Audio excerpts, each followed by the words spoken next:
there was a very profound experience that happened when I was in Rhythmia, and I had this.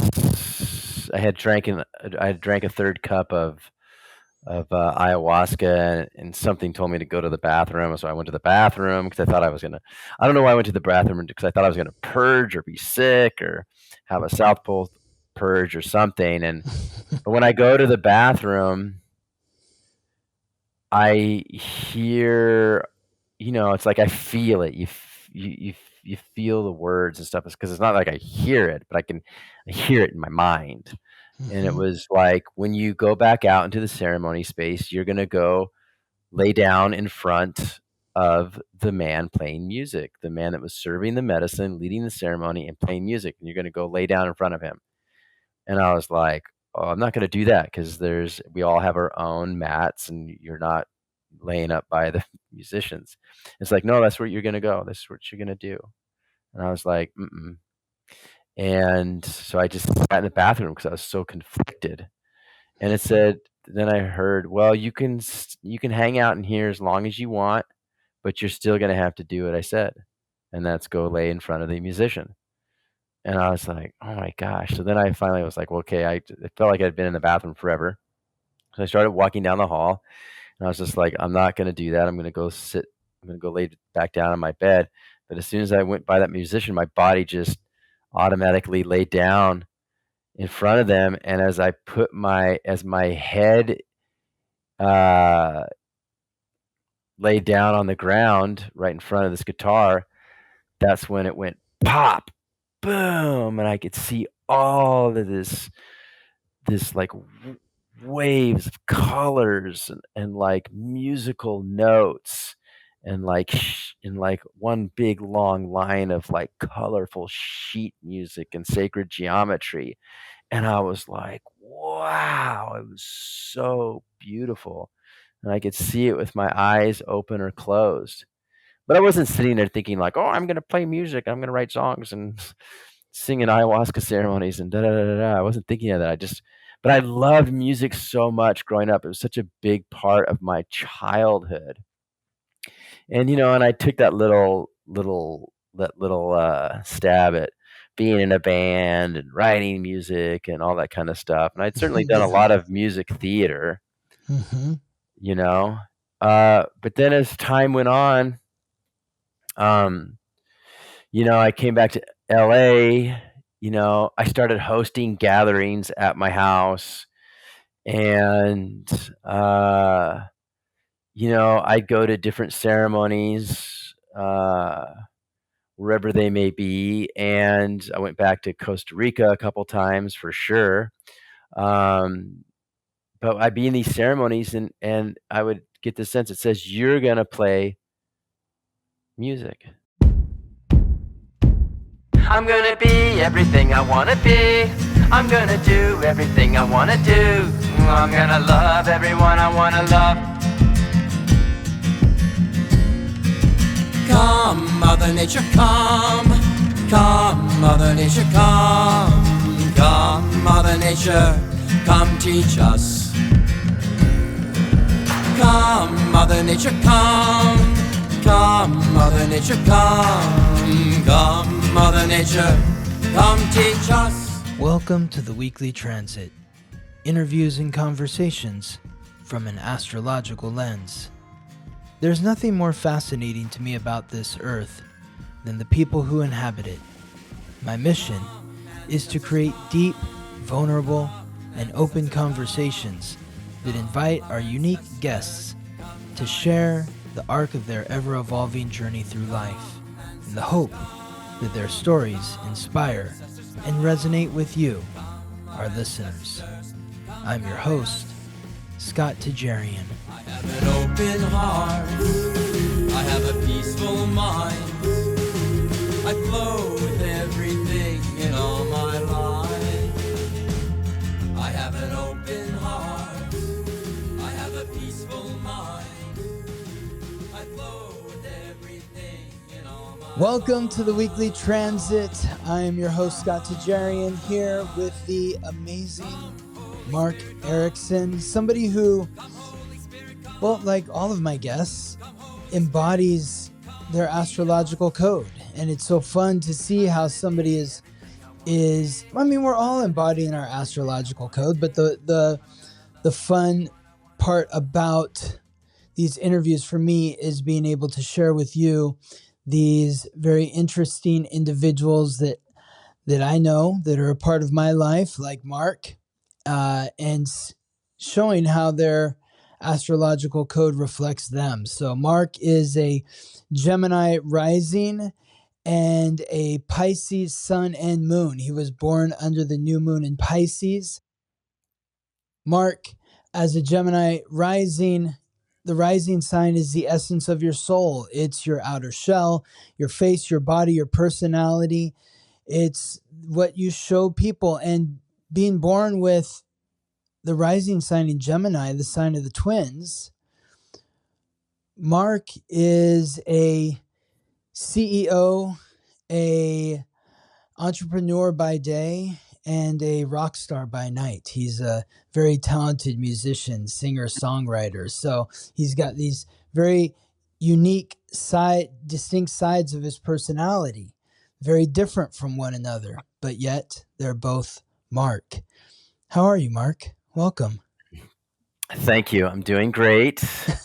Happy happy Lunar New Year, and thank you for the very sweet and beautiful introduction. It's always interesting to hear more about myself, even though I know some of these things, but it's just a continual learning process about who I am and how the stars line up in my chart. Yeah, good. Well, I want to get into the history of who you are, how you came to be the man that you are today. But just to give like kind of an overview. So you're the CEO of what company? What is this company? How did it begin? What's your involvement with it? Yeah. So I'm the CEO of a company that I founded in 2010 called Total Body Experts, and it's a national fitness equipment distributor. And we sell a lot to residential clients and commercial clients as well. Probably about 70% residential, high-end residential homes, and 30% to commercial facilities, apartment complexes, small gyms, fire stations, police stations, and the like. All across the nation. Yep. Wow. How'd you get involved in that? How did that come about? It's a great question. You know, I've had, since I've lived in California since 2001, I've had a bit of a varied professional resume, from just being unemployed to doing catering to working for ABC Sports to eventually in 2003 I did manage Johnny Rockets as well in Pasadena for a few months, and but that was after ABC Sports. But I had applied for a company that was doing fitness equipment sales, and I applied for them in 2003, and I got the job as their shipping manager.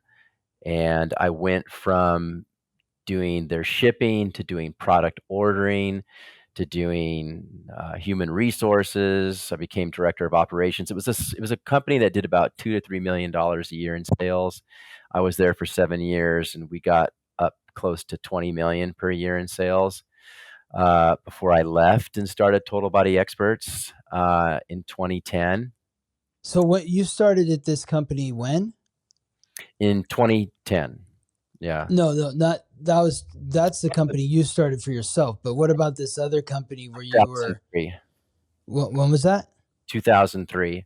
03. So in 03, this company that you were working at was doing $2 to $6 million a year in business. It was that when I started for them, they're doing about $2 to $3 million a year. $2 to $3 million a year, and then when you left, they were doing over 20 million. Close to 20 million, yeah. Close to 20 million. Wow. Okay.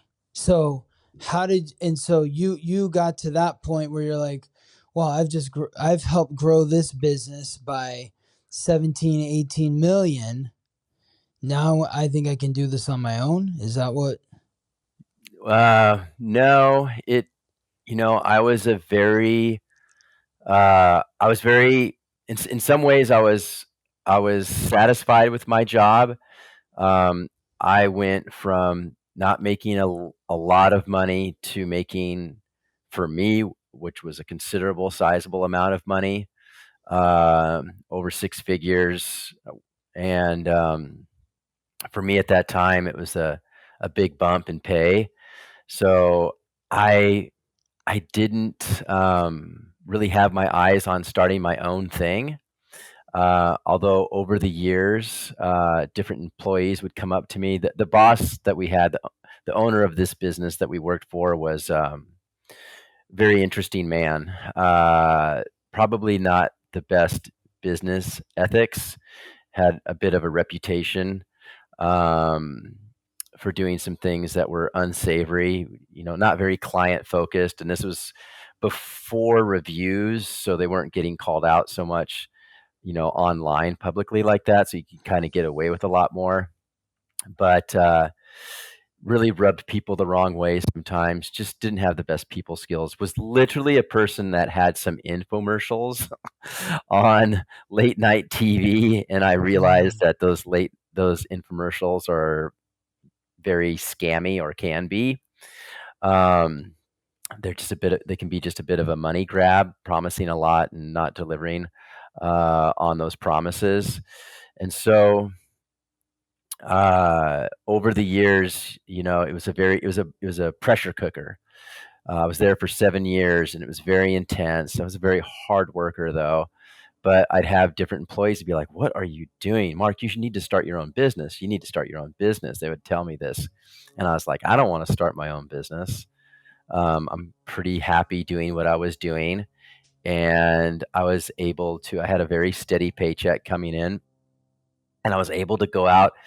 And at that point in my life, I was very interested in experiencing life, and also being, more into the party scene, or discovering what that was like. Because I never, up until I was 23, I was completely sober. I never drank. I never smoked cigarettes, and never smoked marijuana. None of these things. So my first. What happened at 23? What happened at 23 was I decided I wanted to try alcohol. What made you want to do that? Well, I never drank, and I think it was partly, in part, because my father died when he was 44 of cirrhosis of the liver, and I was 15 at the time, and I really wasn't allowed to see my dad. I never had any animosity towards him, any at least overt animosity. And but I wasn't allowed to see him, and I think that just kind of programmed in my mind, a little bit about the. I don't know. I loved life. I was very wild. I loved to pull pranks, and just be up to mischievous things growing up. And I just found so much joy in just that. And I always thought, like, alcohol, I don't know how that's going to improve what I already thought was amazing. But then So eventually, yeah. go ahead. So you loved life growing up. You had a lot of fun, but your father, you weren't allowed to see him because he was an alcoholic. Yeah. It's a very layered subject. But yeah, my mom and him, I love my mom, and she had some, it was just a failed marriage, and so there are some issues there. And at that time, if you didn't pay full child support, you could withhold visitation. So, So your father wasn't paying child support after the divorce, so your mom withheld visitation. yeah, How old were you when they got divorced? I believe I was fairly young. I was around 2 years old. Wow. And we, we were living on a farm And outside where was this? Yeah. Superior, Nebraska. Superior, Nebraska. Where is that? That is,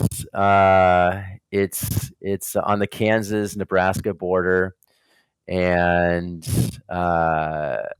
it's, I grew up in a town called Aurora, and that Aurora is an hour west of, Lincoln, the capital, the state capital, on Interstate 80, major Okay. roadway going through the state. And then Superior, from Aurora, Superior is an hour south, to kinda give you a So little bit of you were born in Superior, but you grew up in Aurora. Yes. Yeah. Okay. And was there you had your mom had a family there? Was your dad nearby even though you weren't seeing him? My Was dad he in Yeah, my dad's family was in Superior, and then my mom's family was in Aurora. So that's why your mom moved an hour north Yep. to Aurora. And Aurora is near the Kansas border, is that what you said? Superior's near the Kansas border, Superior is near the Kansas border, and Aurora is 2 hours north of that. an hour north, yeah. An hour north, yeah. Mhm. Okay. And what is it like growing up in Aurora, Nebraska? I mean, it when I look It's back a on it now, yeah. I think it was a very it was a wonderful experience. What'd Just you love about it? I just love that I was able to. I mean, the town was like 3,500 people, probably 3,500 people, Wow. and, you get to know, your classmates and the classes above you and below you, in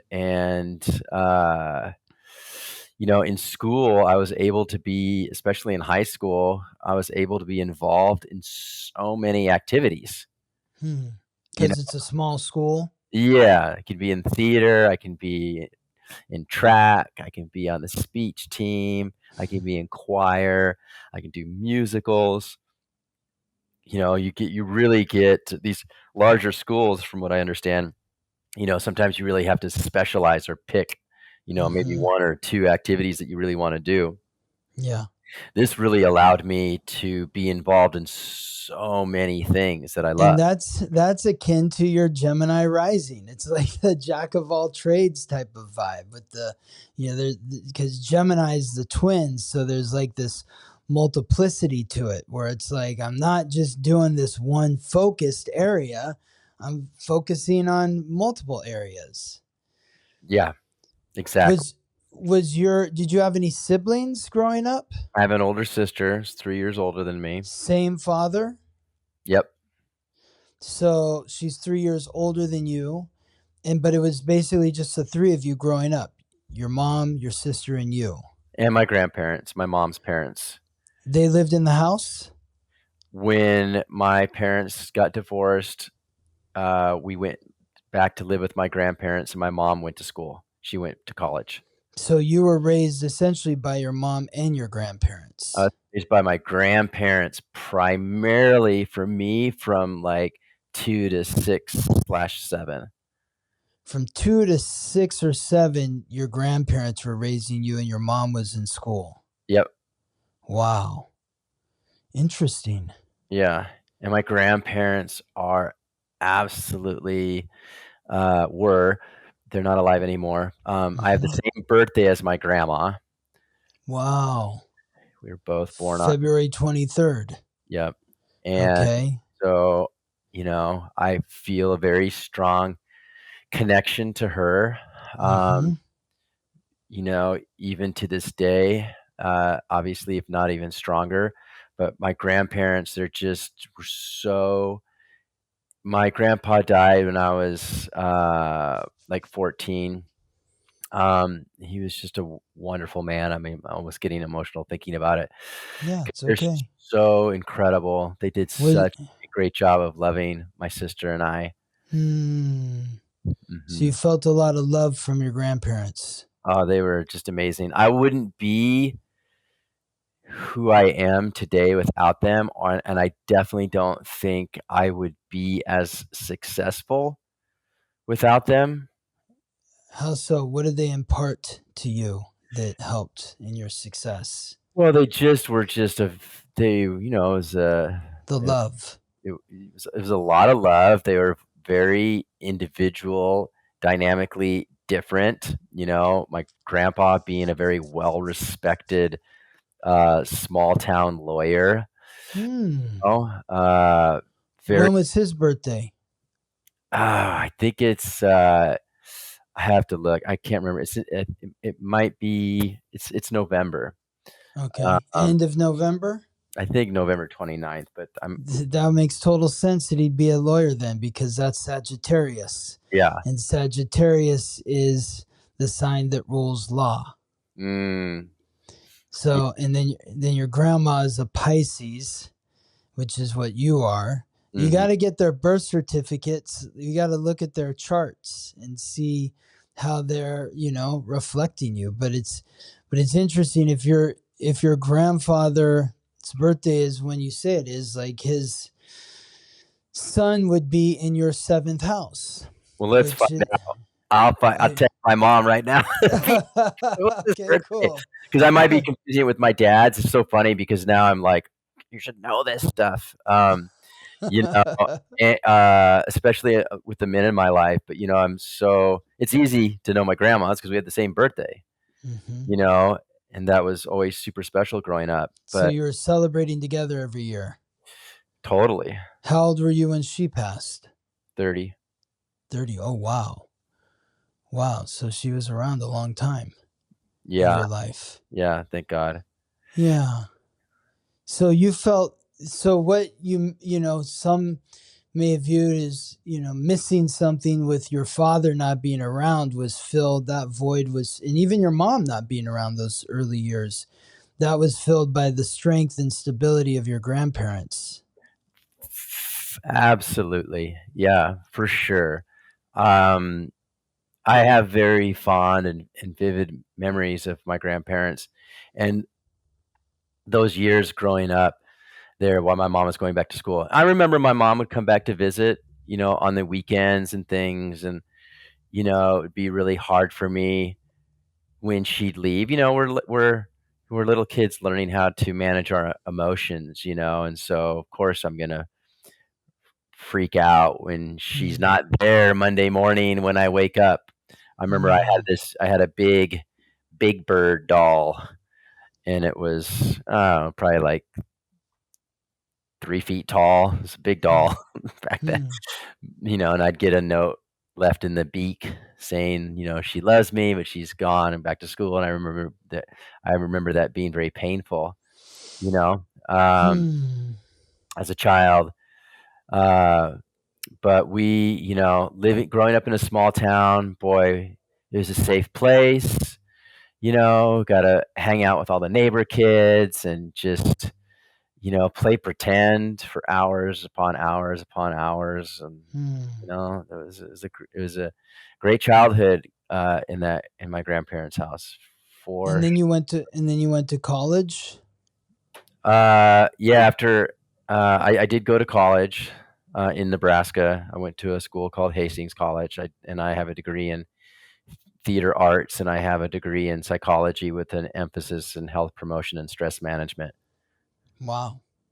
So you have, so again, that's the Gemini rising. You have a degree, you have two, not just one degree, but two degrees, one in theater arts and another one in psychology, Yeah. which are very different from one another. And Well, maybe there's some crossover, but yeah. I mean, it's an interesting, fascinating thing because, you know, growing up, especially, I think when I discovered theater, I really, really started doing more theater like in later elementary and then before going over to junior high or middle school, as they call it. Um, I started doing more theater, and that was just such a love for me. It just lit me up, and I hmm. really identified with that Gemini side of myself. Of course, I didn't know any of that then. Of course, if you did talk about anything with astrology, you just talk about your sun sign, you know. Mm-hmm. But it was a fascinating experience because I felt like in my teenage years, especially in high school, kind of you know, you starting to become king shit at the high school, and I'm involved in all these things, and I have all this outwardly expression. I was really embodying that Gemini power, and Well, it's it's easy to me. one of the things that's interesting about your chart is you're a Gemini rising, but you're also kind of a Leo rising because you were born with the sun squaring in alignment with your ascendant. So the sun is the planet that rules Leo. And so when the sun is in contact with the ascendant, it makes you like a Leo rising. And Leo is the star, it's the sun. Mm, So people that are Leo rising, when they're in uncomfortable situations or in unfamiliar places, they can be like the lion. So that it's like, again, with the duality of, you're not just like a Gemini rising, you're a Gemini Leo rising. So the Gemini is what creates that curiosity. So when you think of acting, I've taken lots of acting classes. I'm curious to hear what if you agree, but like I've heard so many acting teachers say that the number one most important trait to being a good actor is being a good listener. And Gemini is the sign of listening. So you have that quality. And then the Leo is what allows you to be center stage in the spotlight. wow, I haven't heard that one with the Leo. Yes, because your sun is in direct alignment with your ascendant. So it's like we are experiencing your identity, which is the sun, through your personality, which is the ascendant. I love that. Yeah, it's because it's interesting. It's like, I mean, it's kind of appropriate timing right now to get that little nugget, because I feel in some ways I am I'm becoming more of myself when I was starting to feel like I'm strutting down the hall of high school, where I'm starting to really come into my own. Gotten through the awkward Yeah. puberty, and I'm starting to feel like, yeah, like I'm actually I got some cool shit going on. You know? You're starting to come into your own again. Yeah, where it's been a lot of the opposite of that. So let's go back. So you graduated high school, you went to Hastings College, and Hastings College you were involved in theater, you had a theater arts degree. Then you had you also got a psychology degree, and which is interesting as well. So it's like the theater arts is coming from the sun squaring the ascendant, that urge to be performative, to be dramatic, to be the center of attention.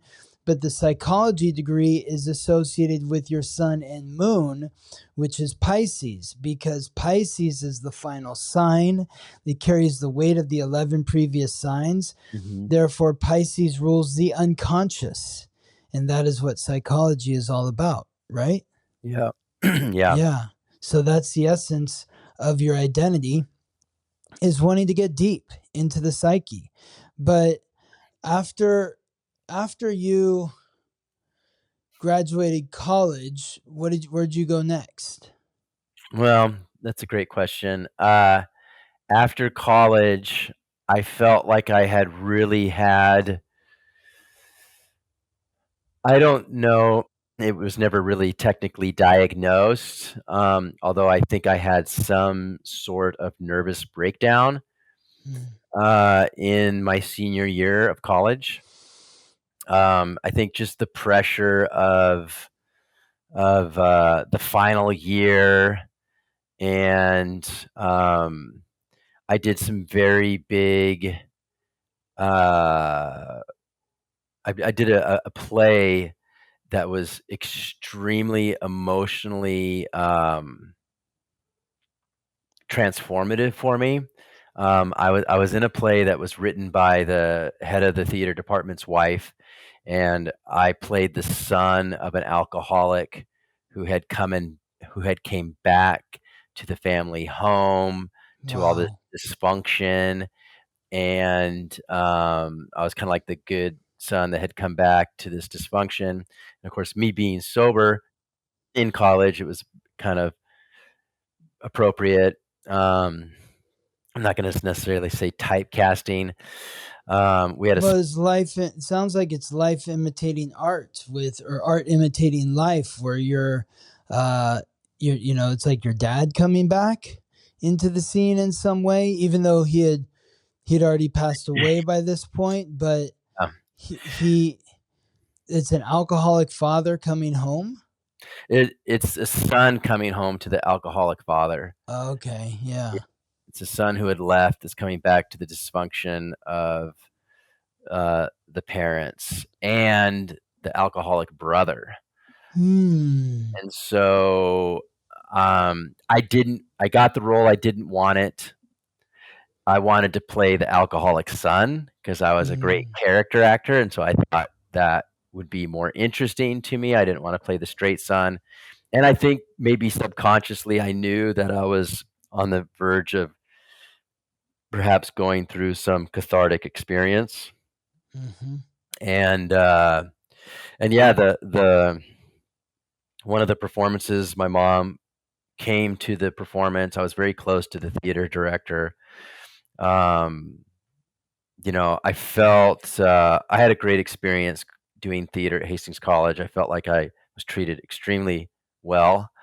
I was able to perform a lot and in really exciting, challenging roles. It's just such a great experience for me. Boy, I just have such great fond memories of all those experiences, and this play was set in Texas. My dad was a cowboy, not necessarily a cowboy hat wearing kind of cowboy, but an outdoorsman, really great with animals. And I think he's still credited with populating the area where he grew up with pheasants, so people can hunt pheasants there. Really? And yeah, and so there was a point during the after one of the shows that my mom had come to, the theater director comes back to me after the show and says, "Well, I talked to your mom after the play, and she said, 'Boy, you really look like your dad when you walked out on that stage for the first time.'" And I just don't know that I'd really heard anything, even that small little morsel of any kind of like comparison or just something that wasn't in a negative light about my dad and me shook me to my core. When he told me that, I broke down crying. I think maybe it could have been for an hour and a half, 2 hours. I don't know. I just controlled. I just sobbed uncontrollably. What hit you? What happened? What were you feeling in that moment? The emotion.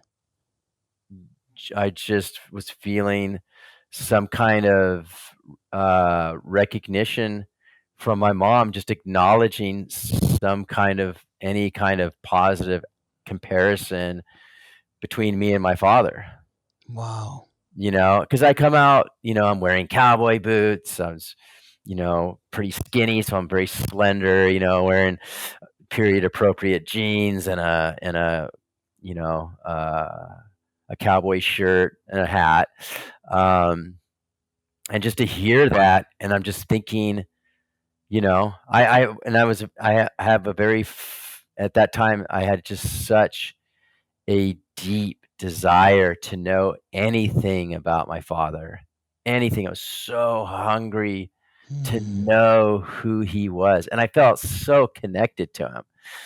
If anybody would say anything bad about my father, I was like, "Oh, whatever." I'm like, I like You this. always felt connected to him? I always felt connected to him. I grew up now seeing it, I think kids can be little wizards, Hmm. and I felt, now I see a lot of magic and a lot of wizardry as a child, just a lot of connection to spirit Hmm. beyond just appearances and a lot of supernatural type activity.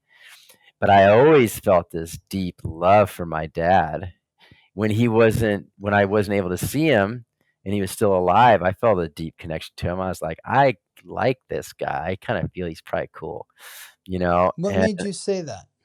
why would I say that? Yeah. What Just what like he was what fun. was that? So I What just was that instinct that like what that was just an instinct you had? It wasn't from a direct experience that you had with I him? think I'd also heard things, but I just got this sense that he wasn't this bad guy, that he was actually fun.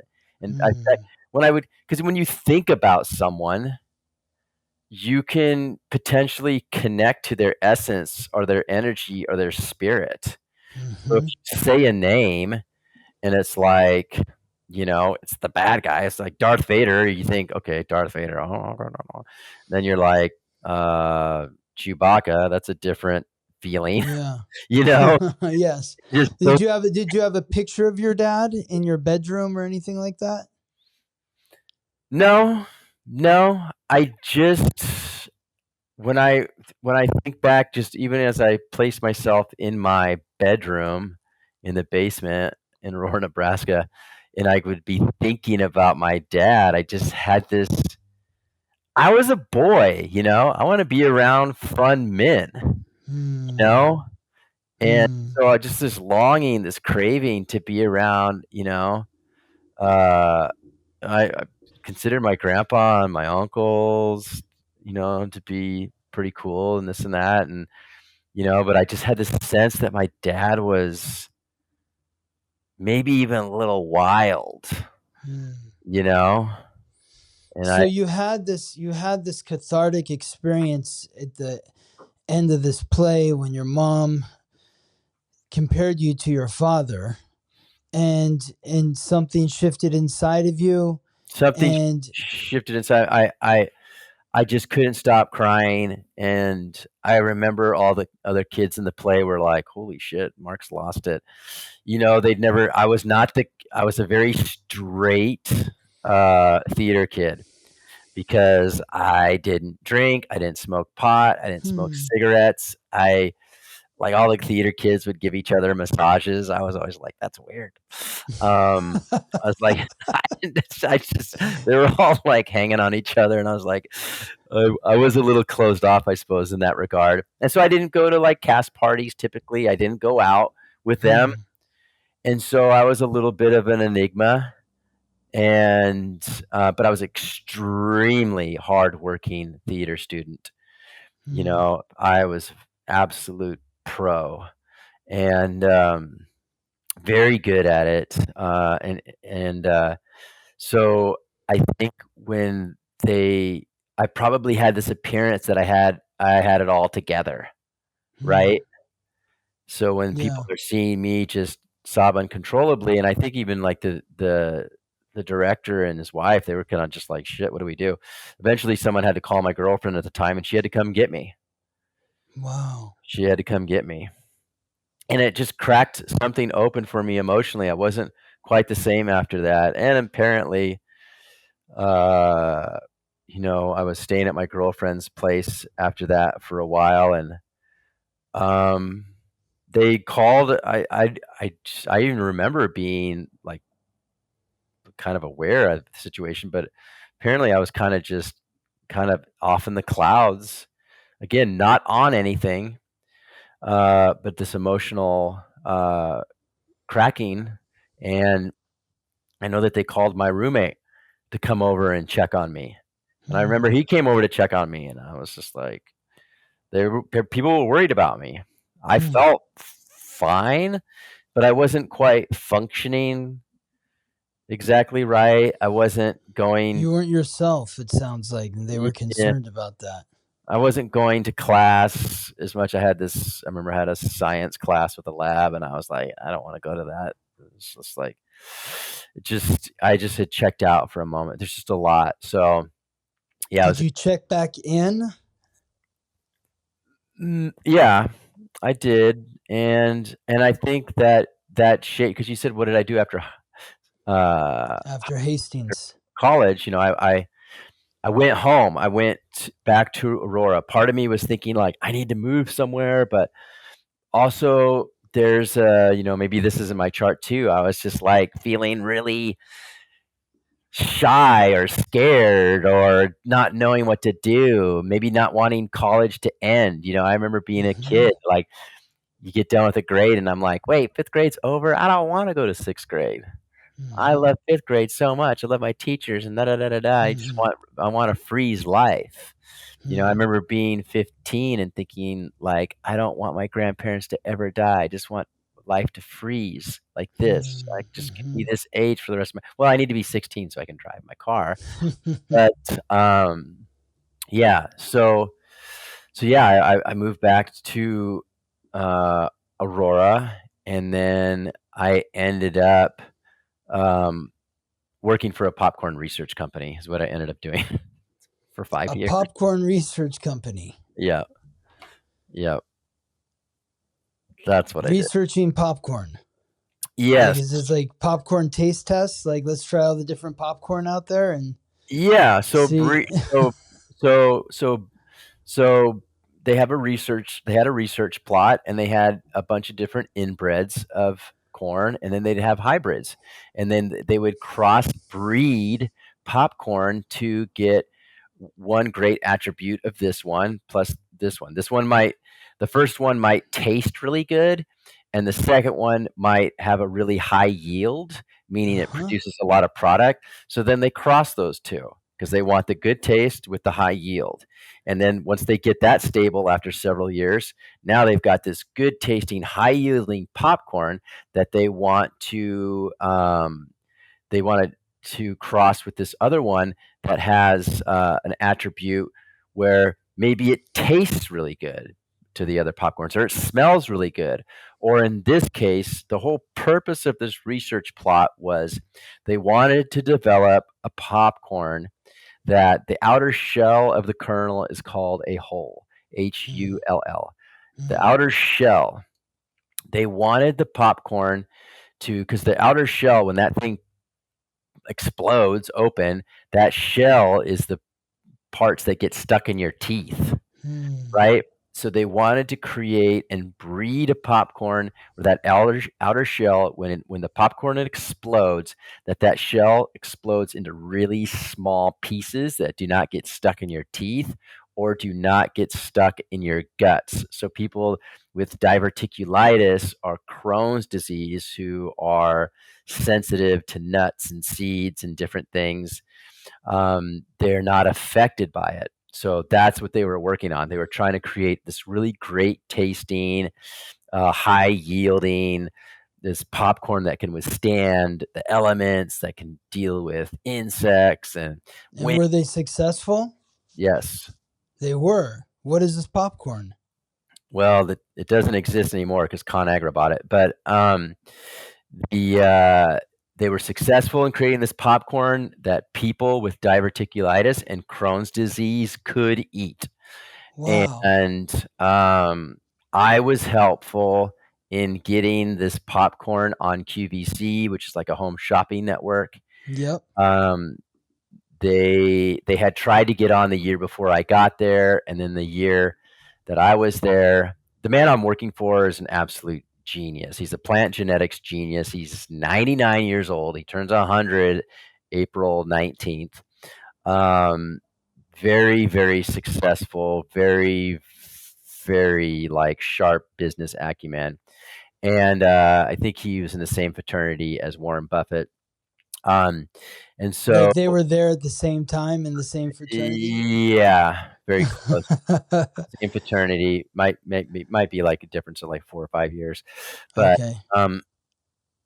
know of each other. And so yeah, so I'm working for him, and they tried to get on QVC the year before I got there. I go, well, they had mentioned the QVC. They said QVC is going to do a tour of 50 states, and they're going to pick the top 50 products from each 50 states, and they're going to come to the Nebraska. So the owner, BK Hierman, he's like, oh, I don't want to go again because they didn't pick us last year. And I was like, well, he's so scientific and so articulate and everything. I think that they just needed to have a dumbed down presentation. So I said, why don't you send me? Because I'm just going to tell them, like, we took this corn that had this attribute and this corn that had this attribute to make this corn. It doesn't get stuck in your teeth. Da da da da da. I'm going to explain it really simply. And we went and they picked us, and we ended up being the top selling product for Nebraska. And then they ended up, selling that product for years. Wow. It makes so much sense too, because the Cornhusker state, right? So of course, like, the best popcorn's got to come out of Nebraska. Yeah, great popcorn comes out of Nebraska. There's great corn too in Iowa, and the surrounding states, of course. But yeah, or Indiana, where Orville Redenbacher, I think, is famously from. Okay. And their people would come around too, and they'd wanna crossbreed with his magical corn. But when ConAgra bought his company, they did away with that corn? They shut it down. And what?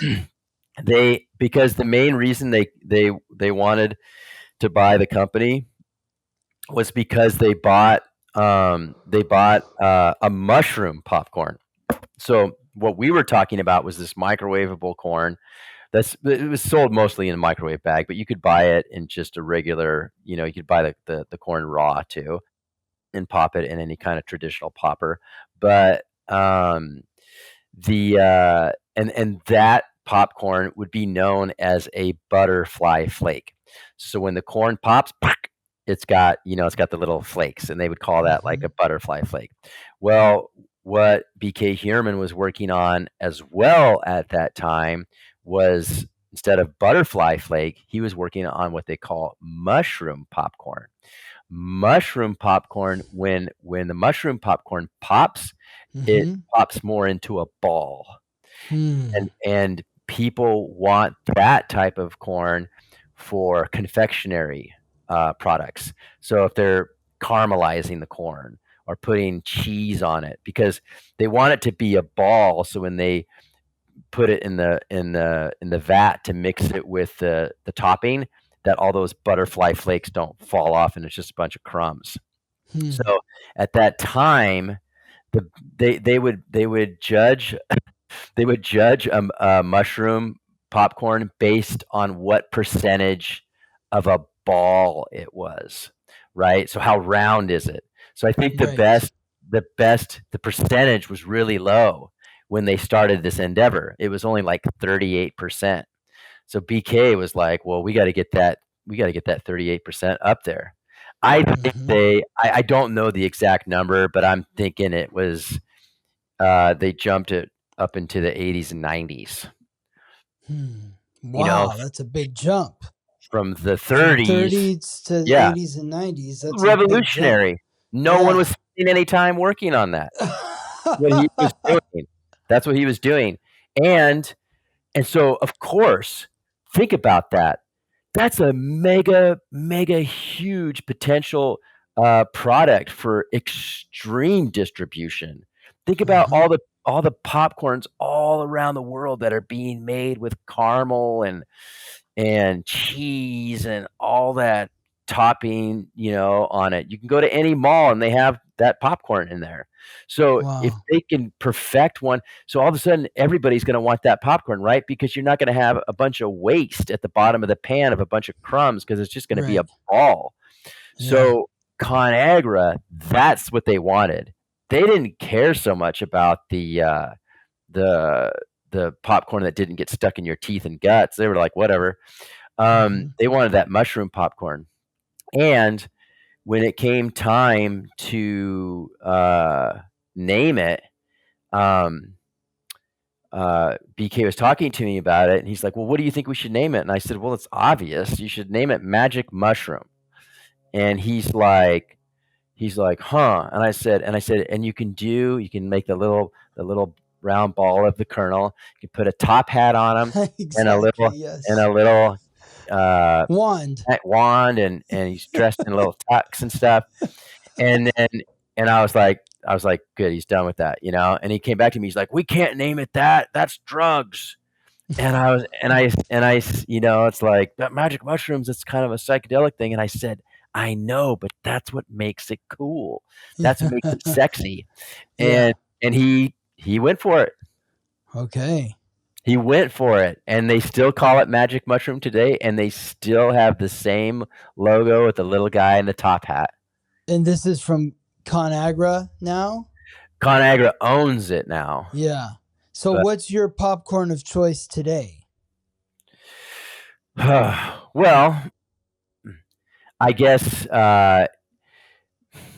if it's there's nothing that microwave popcorn. There's nothing that I think comes close to what we used to have, and I know. No, if you're making popcorn in your house right now, what are you using? Well, I I haven't been making popcorn in my house. I do buy when I do. I haven't been buying microwave popcorn either because I generally think it's not as good as what we had, so I just don't even mess with it. Yep. But I usually buy, you know, that Buddha pop or the skinny pop or something. Okay. Already popped popcorn. Yeah. Generally like a cheese flavor on it and Huh. stuff or something like that I like, or just like, like ghee butter flavor or some kind of healthy oil, like an avocado Yeah. oil or something.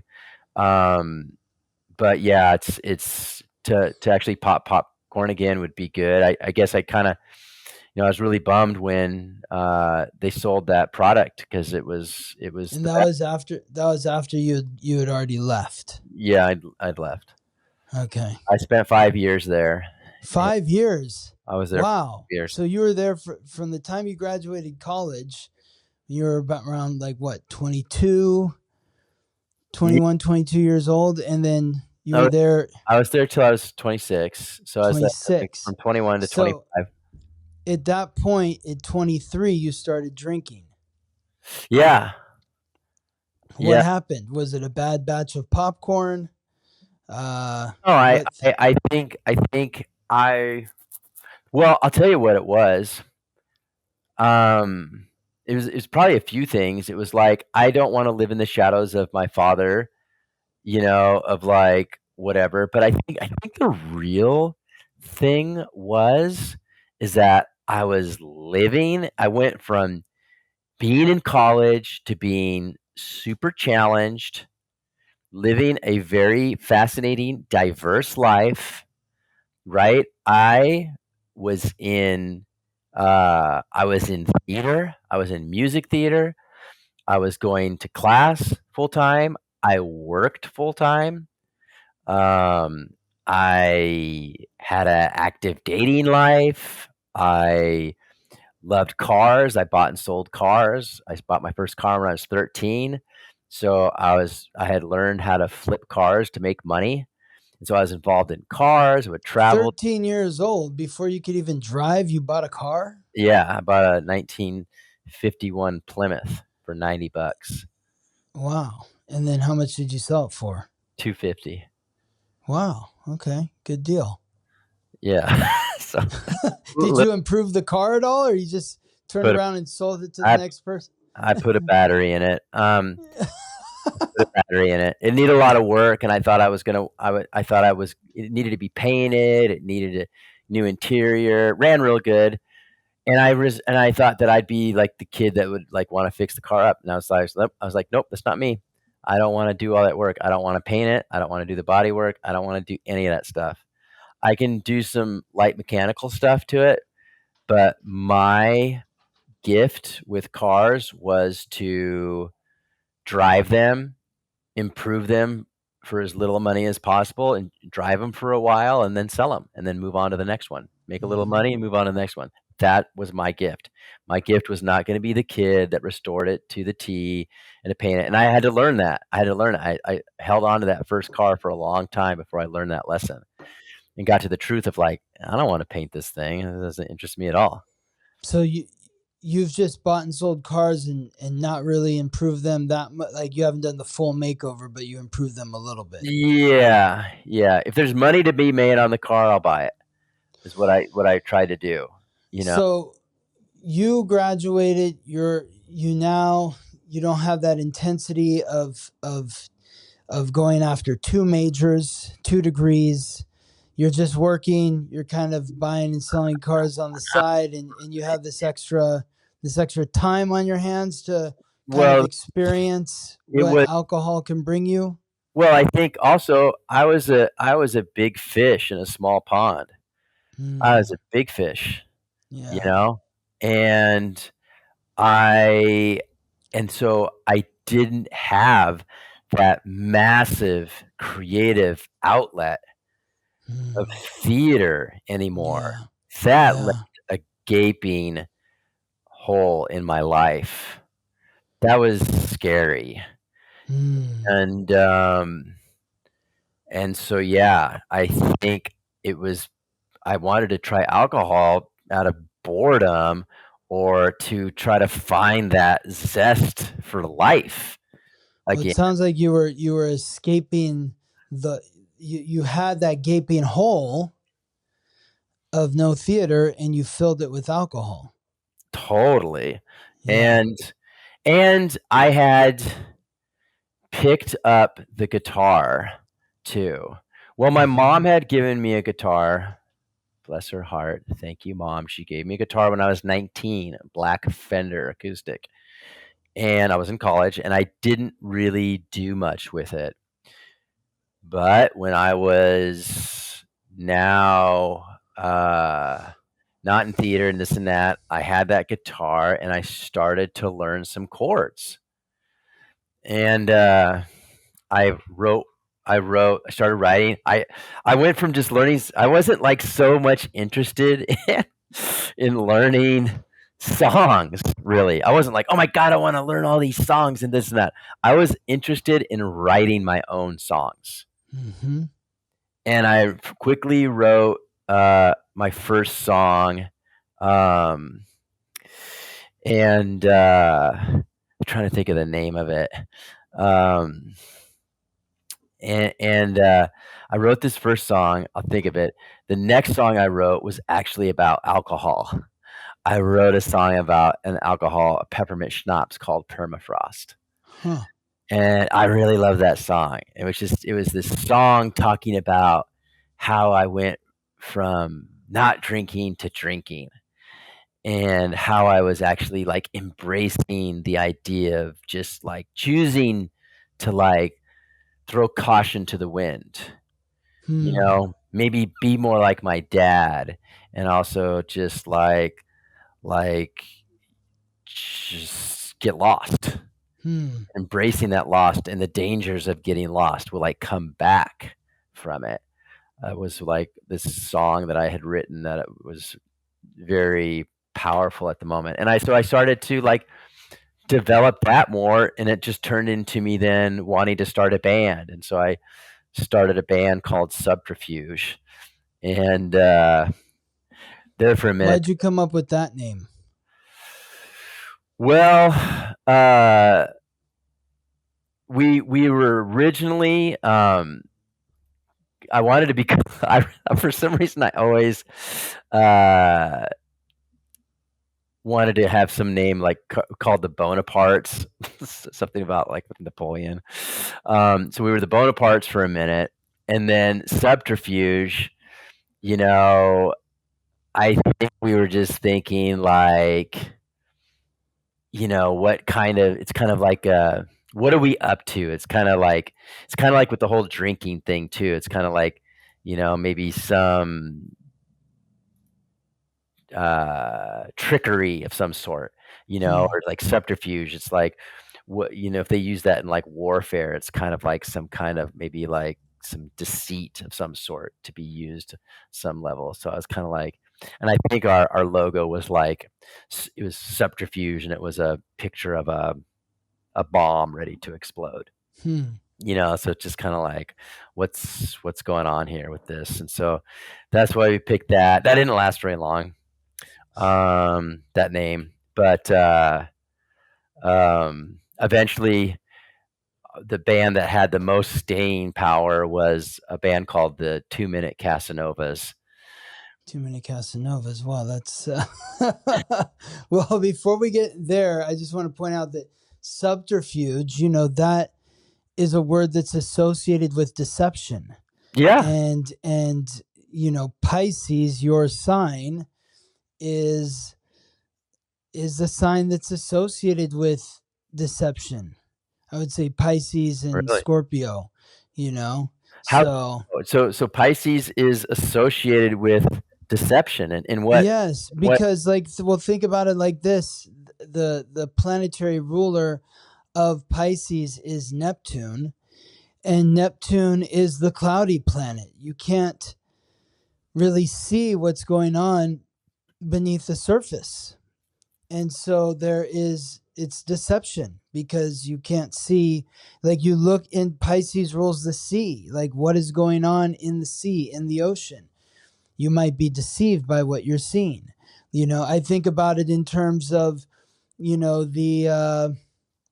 the well, this is let's segue into this because Mhm. the great Stephen King novel, The Shining, Mm, and I know he didn't like, or at least I've heard that he didn't like the Stanley Kubrick version, but there's that scene where Jack Torrance, is in the room and there's a woman's figure, a naked body on the other side of like a foggy sort of, like one of those shower doors where you can see the silhouette but you can't see clearly through it. mhm, And it looks like a beautiful woman as he pulls back the curtain or the door, and then she turns into this hideous decaying corpse. mm, So mm. that's part of the deception. But I just thought of that, and then I remembered that you did that play, right? Was it The Yeah, Shining that you did? So yeah. when did that happen in accordance with the working with the popcorn company, research company? Well, I moved to California in 2001. A month 2001. So you were that was 2001. yeah, so that you were what? You were 26? Mhm, That was right after you left that company, yeah? mhm. I left and I moved. And I had put my 30-day notice in, and then 9/11 happened, and I thought, "Oh, no, this might not be a good time to move, scary times, etcetera, etcetera." And then, I decided I was gonna move anyway. But yeah, The Shining didn't happen until 2014. Okay. Okay.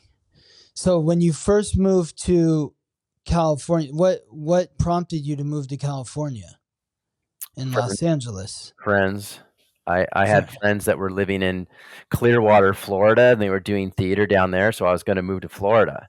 Uh-huh. And then I went down to visit there, and I liked it. And, then they moved to Bakersfield. They were doing music theater in Bakersfield.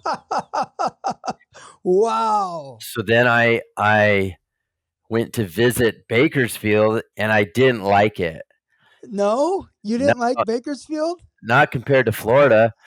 It was I'm joking. I I'm know, well, joking. I don't wanna hurt anyone's feelings. I mean, I know. I know. I've got connections to Bakersfield. I there's I a have lot family there's a that are lot that there. I don't know about Bakersfield, but here's what I experienced with Bakersfield. What'd you experience? Well, I landed wherever. I think we landed in Oildale or Oh something, wow. and so I'm seeing, these oil rigs, and it just Yeah. was dry. It was Yeah. extremely dry, and it Yeah. was brown. Yeah. So, Brown. visiting Florida, it's green, and on Yeah. the Gulf side, it's super beautiful, fine white sand beaches. Like clearly, Mm. Florida is like Mhm. heaven. Wow. Oh, so going from that to Bakersfield, I was like, "What is this? Dry, dirty, dusty?" And I was thinking, "Huh."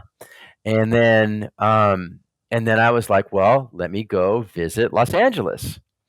Yeah. And I drove to Los Angeles, and it just scared the shit out of me. Yeah. What happened? Why did it scare you? Well, the 405 was just absolutely Very intimidating. intimidating. Yeah. Intimidating. It was so much, and I had to visit California either 5 or 6 times before I could work up.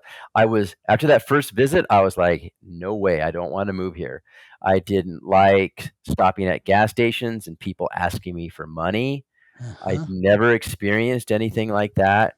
People Hmm. constantly coming up to me and asking me for money that, sometimes they just didn't feel like they were safe, Yeah. or you know what I mean? I just wasn't used to that. They So I could smell the small town on you. I'm sure and Yeah.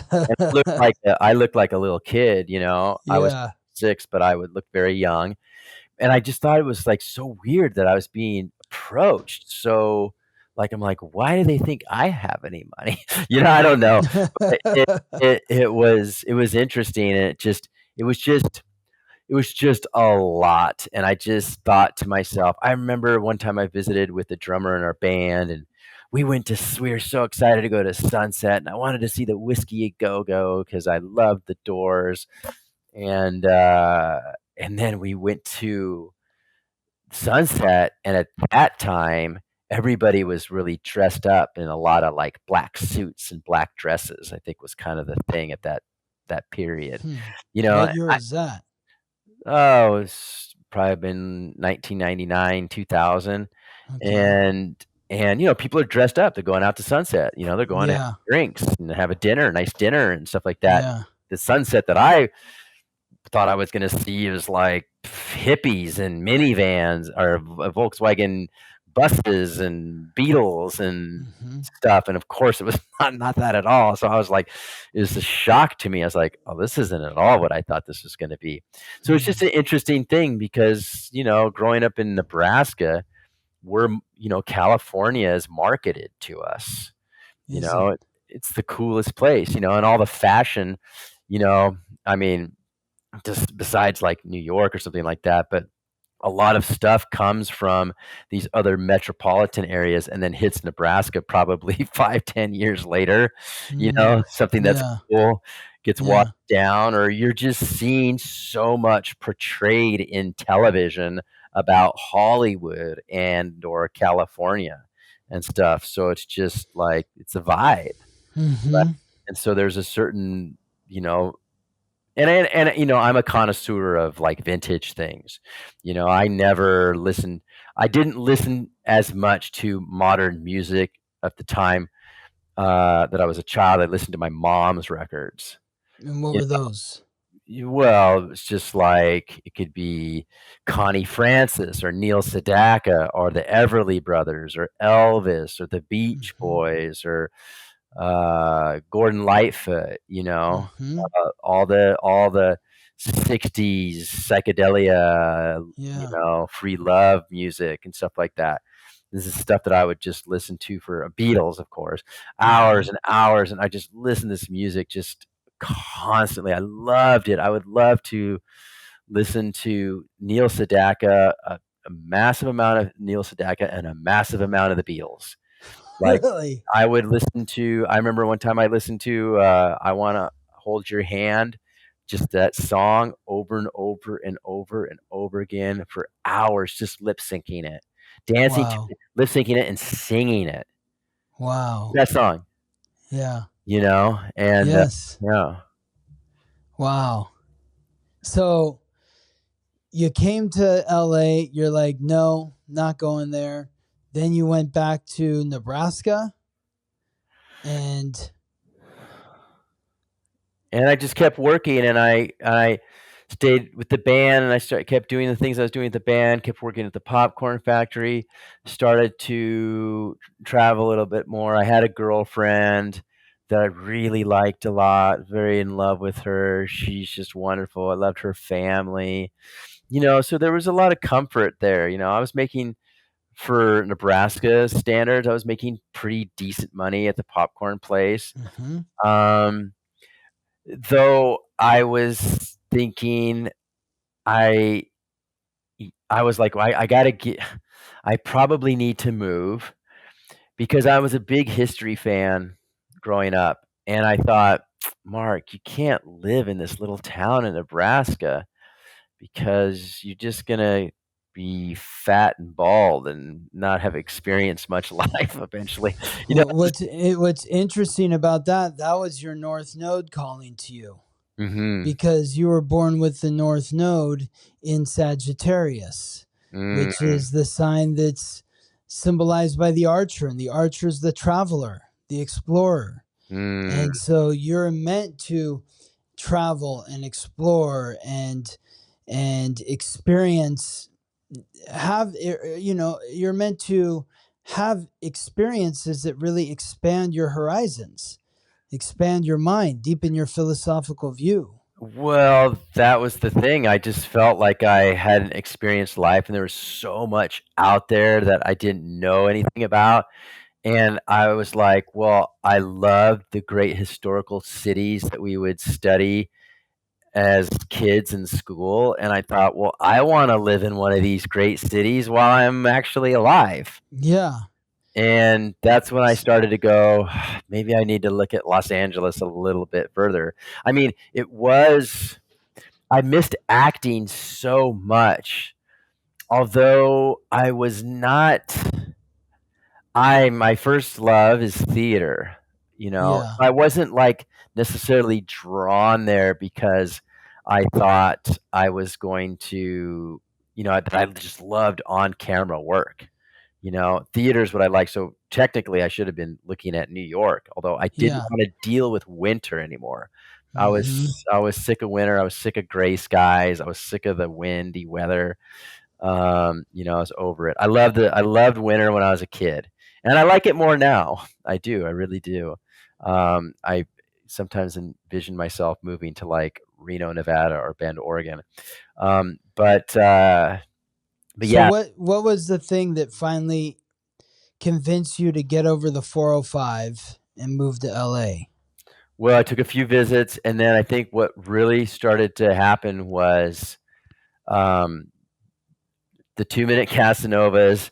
We were starting to make some traction and stuff, and a couple of the young band members were actually going to college, Uh-huh. and, it just became more difficult to schedule band rehearsal, and I Yep. was a bit of a stickler for rehearsal because when we Mm. didn't rehearse, we sounded like crap even if we'd play the same songs, and it was just harder to I was, like, booking the band, I was leading,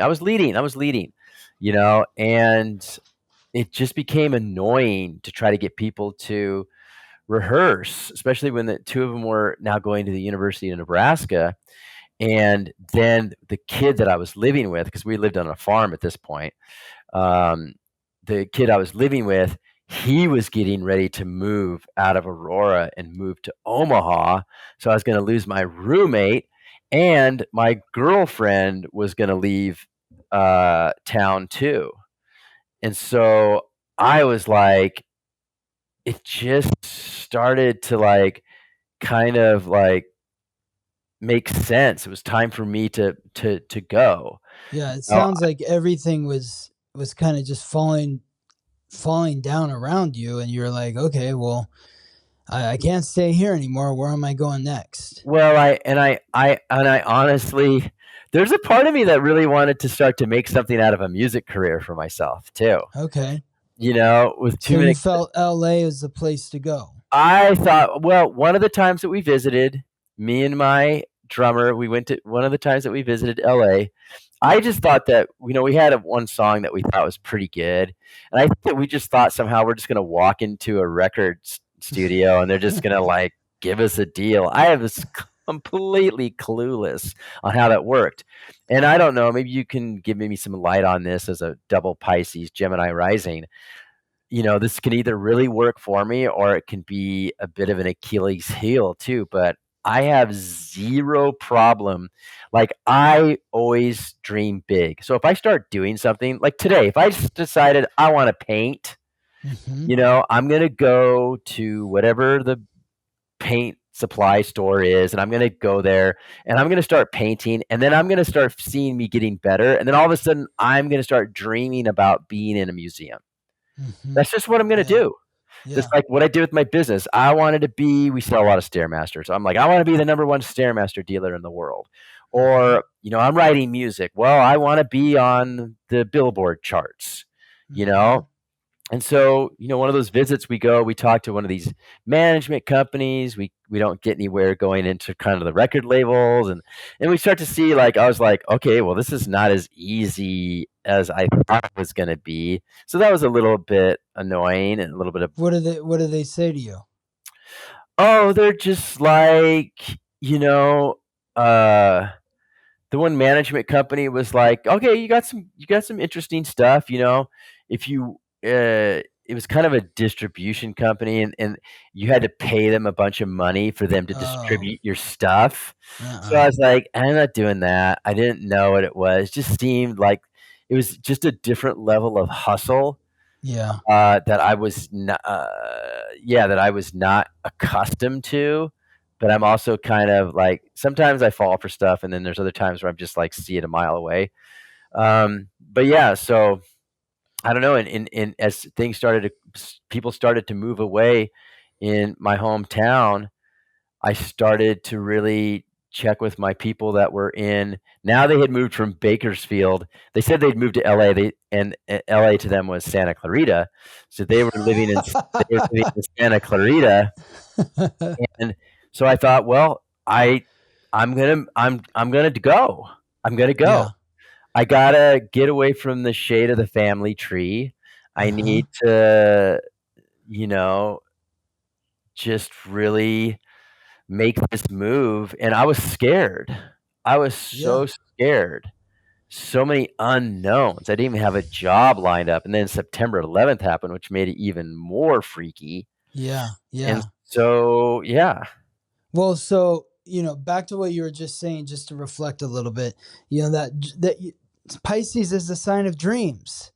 And it's a sign that's ruled by Jupiter, the planet of expansion. So, of course, if you're a Pisces sun, Pisces Mercury, Pisces moon, like you are, you're going to dream big.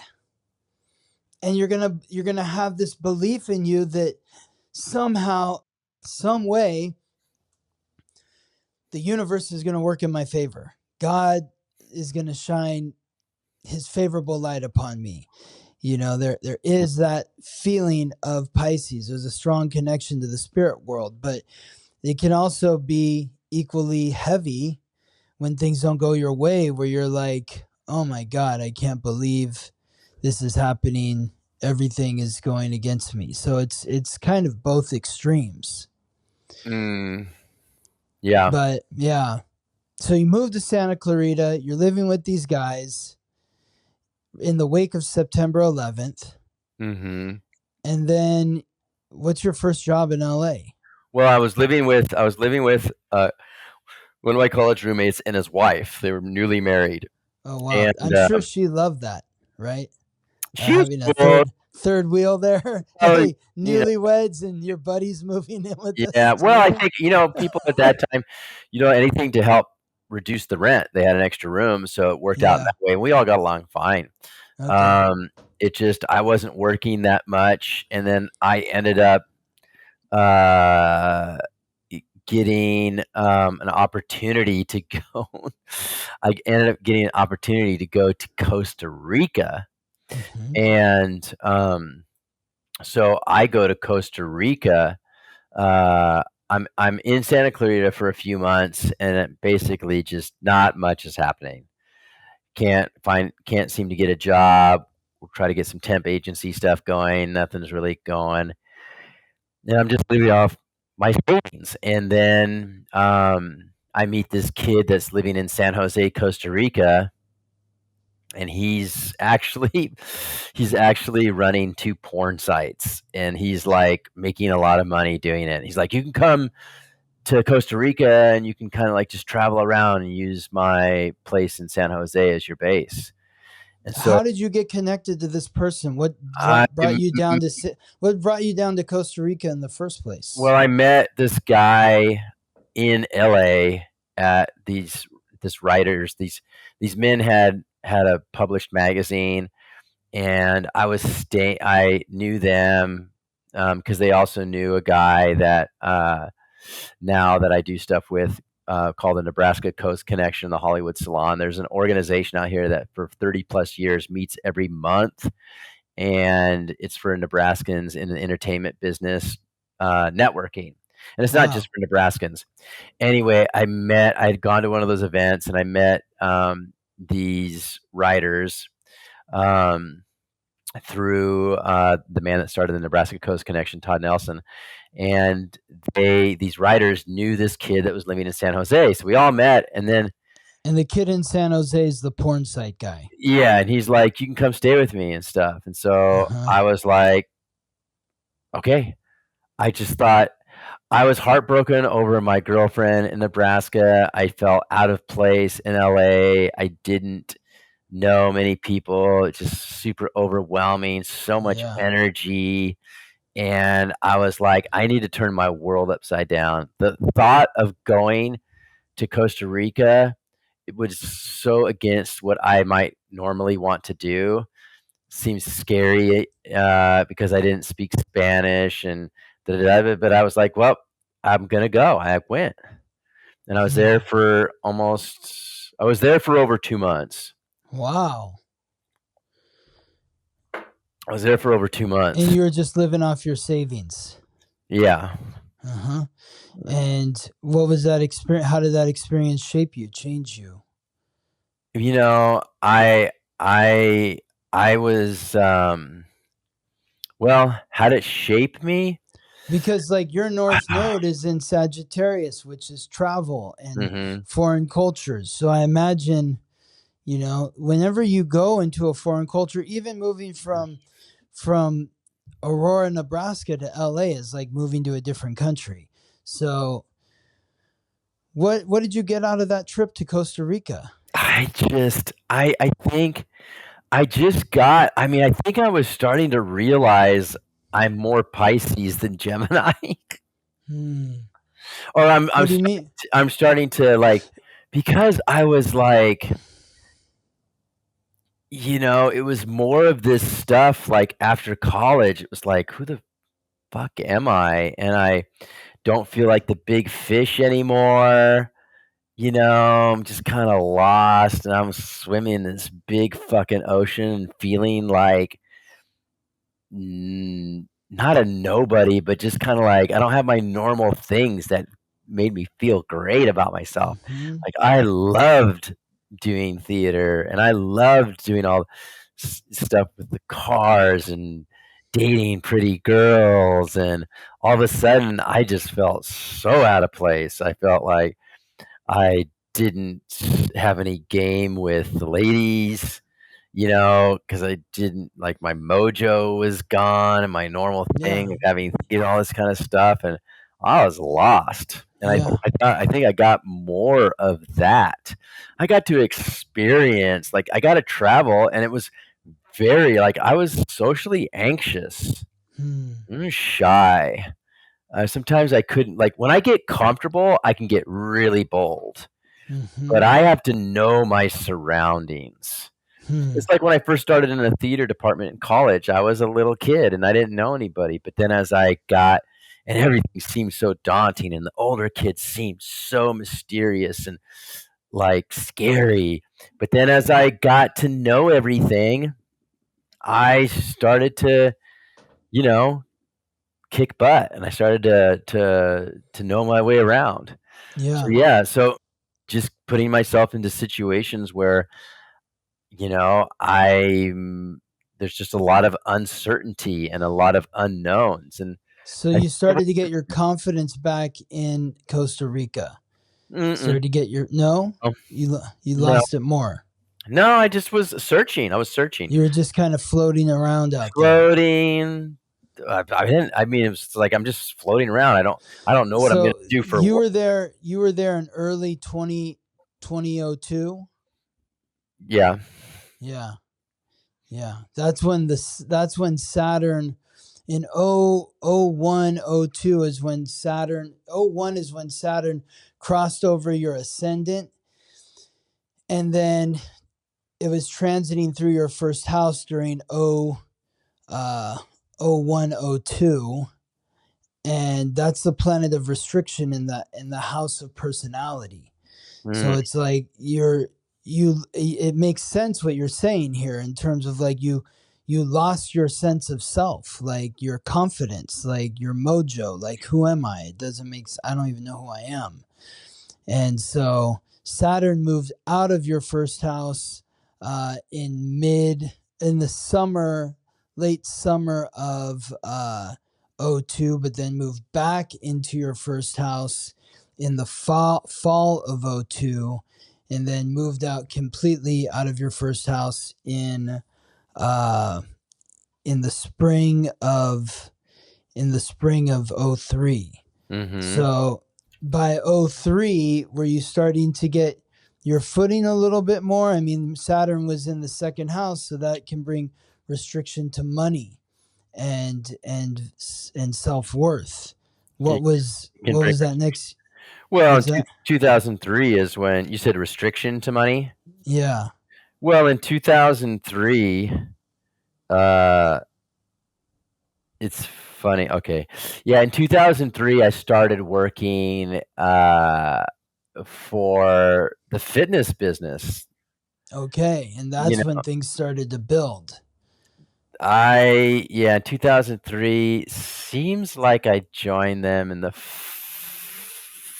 late summer, early fall. Uh-huh. Yeah, probably late summer. Probably summer, yeah. And so you were working there until for you how many years you said? 6 years? Till Or no, 2010. 2010. So like 7 years. Okay. So, and then in 2010 is when you started your own company. Yeah. What happened to you had mentioned you were managing at Johnny Rockets. Mhm. Was that before the fitness company? Yeah. So Okay. I worked for ABC Sports for a Yeah, while. what were you doing for them? I was doing production management. I And was that was in '02? yeah. Yeah. Uh-huh. Oh 02 and '03, and I was being trained to be a production manager for college football.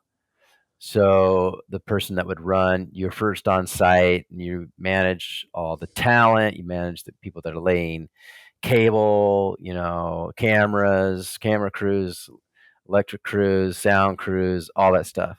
So I was being groomed for that. The issue with it was, and I love college football, obviously being from Nebraska, but um, we worked the Pac-10, and I did some golf too. But the thing was, is it was just so much travel, and it was just, it was me and this other kid from Colorado, and we just partied so hard. We were just drinking. Whoever got first production always got really nice embassy suites rooms, so we had little like mini apartments, and whoever got there first would stock the fridge with all kinds of booze. And boy, we just drank so much, and I was like, oh, I can't keep doing this. This is too much seats because it was kind of encouraged.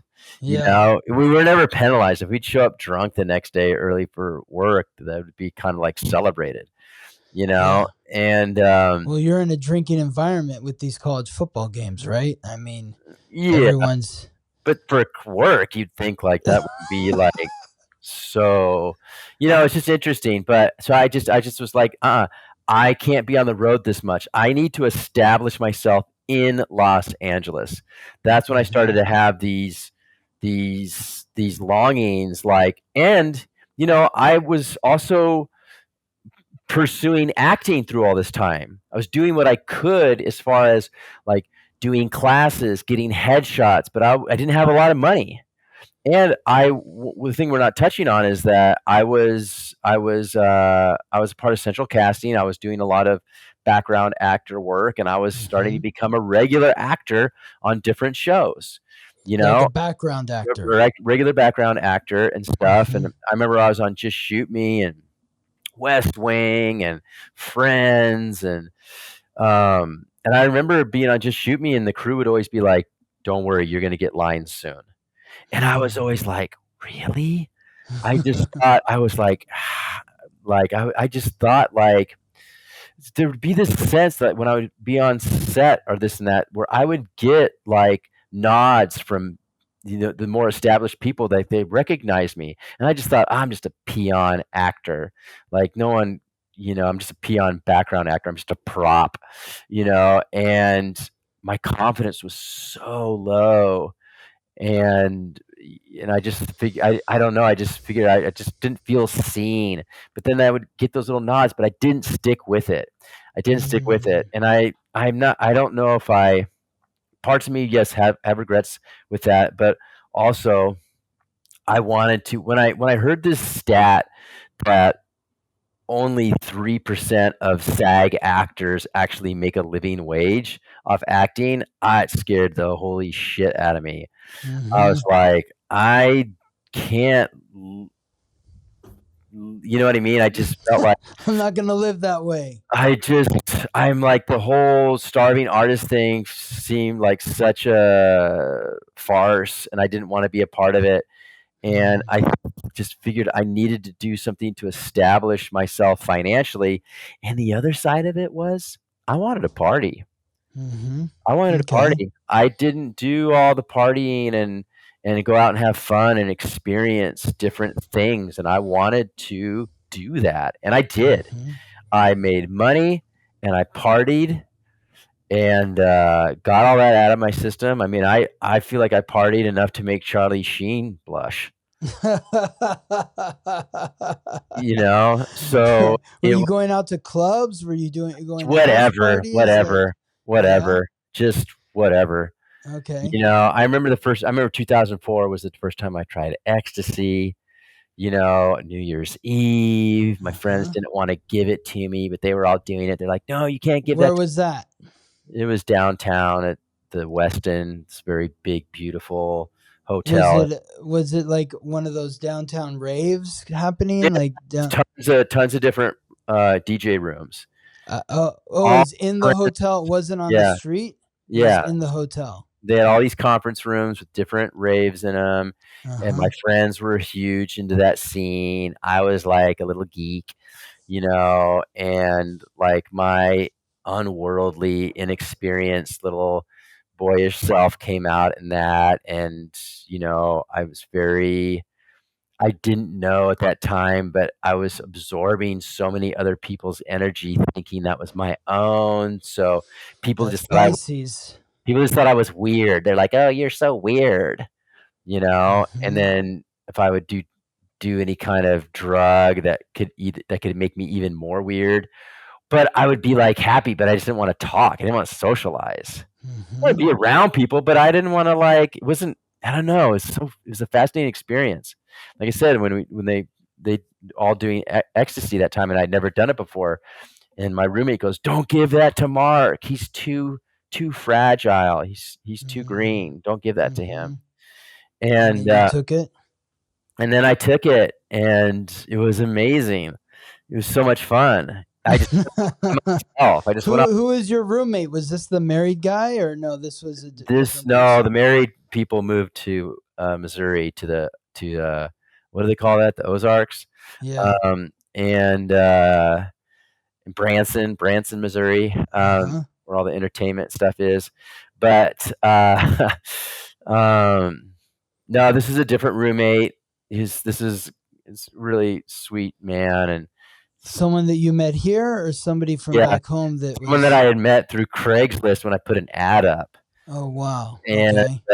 yeah, and um, yeah, I just wanted to party, I wanted to experience, and that's what I did. And so And I put the whole acting thing on pause eventually because I got frustrated, and, because basically one time I got put on this HBO special, and normally I had done, if I was doing background acting work, I was kinda it was a cool gig, right? All of a sudden, I got sent out to this HBO show. I was like one of hundreds of people for the scene they wanted to do for the show called Carnival, and they just treated the background actors like crap. They talked to him Mm-hmm. like cattle. It was just humiliating, and I was like, "I'm done. Mm-hmm. I just had enough. Like, I'm Mm-hmm. not getting paid much, and this just seems demeaning to me." And I'm like, "I need to be more of the captain of my own destiny." And so that's when you were already working at the fitness place, or was that That was before. That was before. before? Yeah. So then you moved into the fitness place, you started expanding that business, and then you jumped off on your own Yeah. and started your own Yep. in 2010. Yep. Started my own. I was dating a gal, and she basically said, because I was working for a fitness company, but I was very unhealthy. I was a Mm-hmm. workaholic. I just worked all the time, and I worked and partied, and but I never missed work, Yeah, and right. um, but she told me, she's like, well, you have to. But I was starting to experience panic attacks, Hmm. and she took me to a play that her uncle had written, Mm-hmm. and in the theater, I felt like I think I missed the theater so much. I had a full blown panic attack Mm-hmm. in the theater, and I thought my heart was gonna burst out of my chest, and I was gonna die, and I was sweating like crazy. Do you remember what year that was or when that was exactly? It must have been it must have been 2009 or 2010, Okay. and then she told me, she's like, "Mark, you have to quit your job and start your own company. You gotta go do this men's retreat with my dad, and you gotta start doing this thing called Hell Run, um, that my dad and business partner, uh, that my dad and his business partner started, or I'm gonna leave you." Hmm. And I was like, "Oh." Well, I was like, "Well, I'll do the retreat. I don't know about the starting my own business. Seems kind of scary, and the hell run, I don't think I want to do that." um, So did she leave you? no, I said, "Can I get a break on hell run?" She's like, "Yeah, if you stop drinking and doing drugs, you can not go to hell run." Well, I didn't, so I ended up having to go to hell run. But and but she was a real catalyst for me starting my own business. Hmm.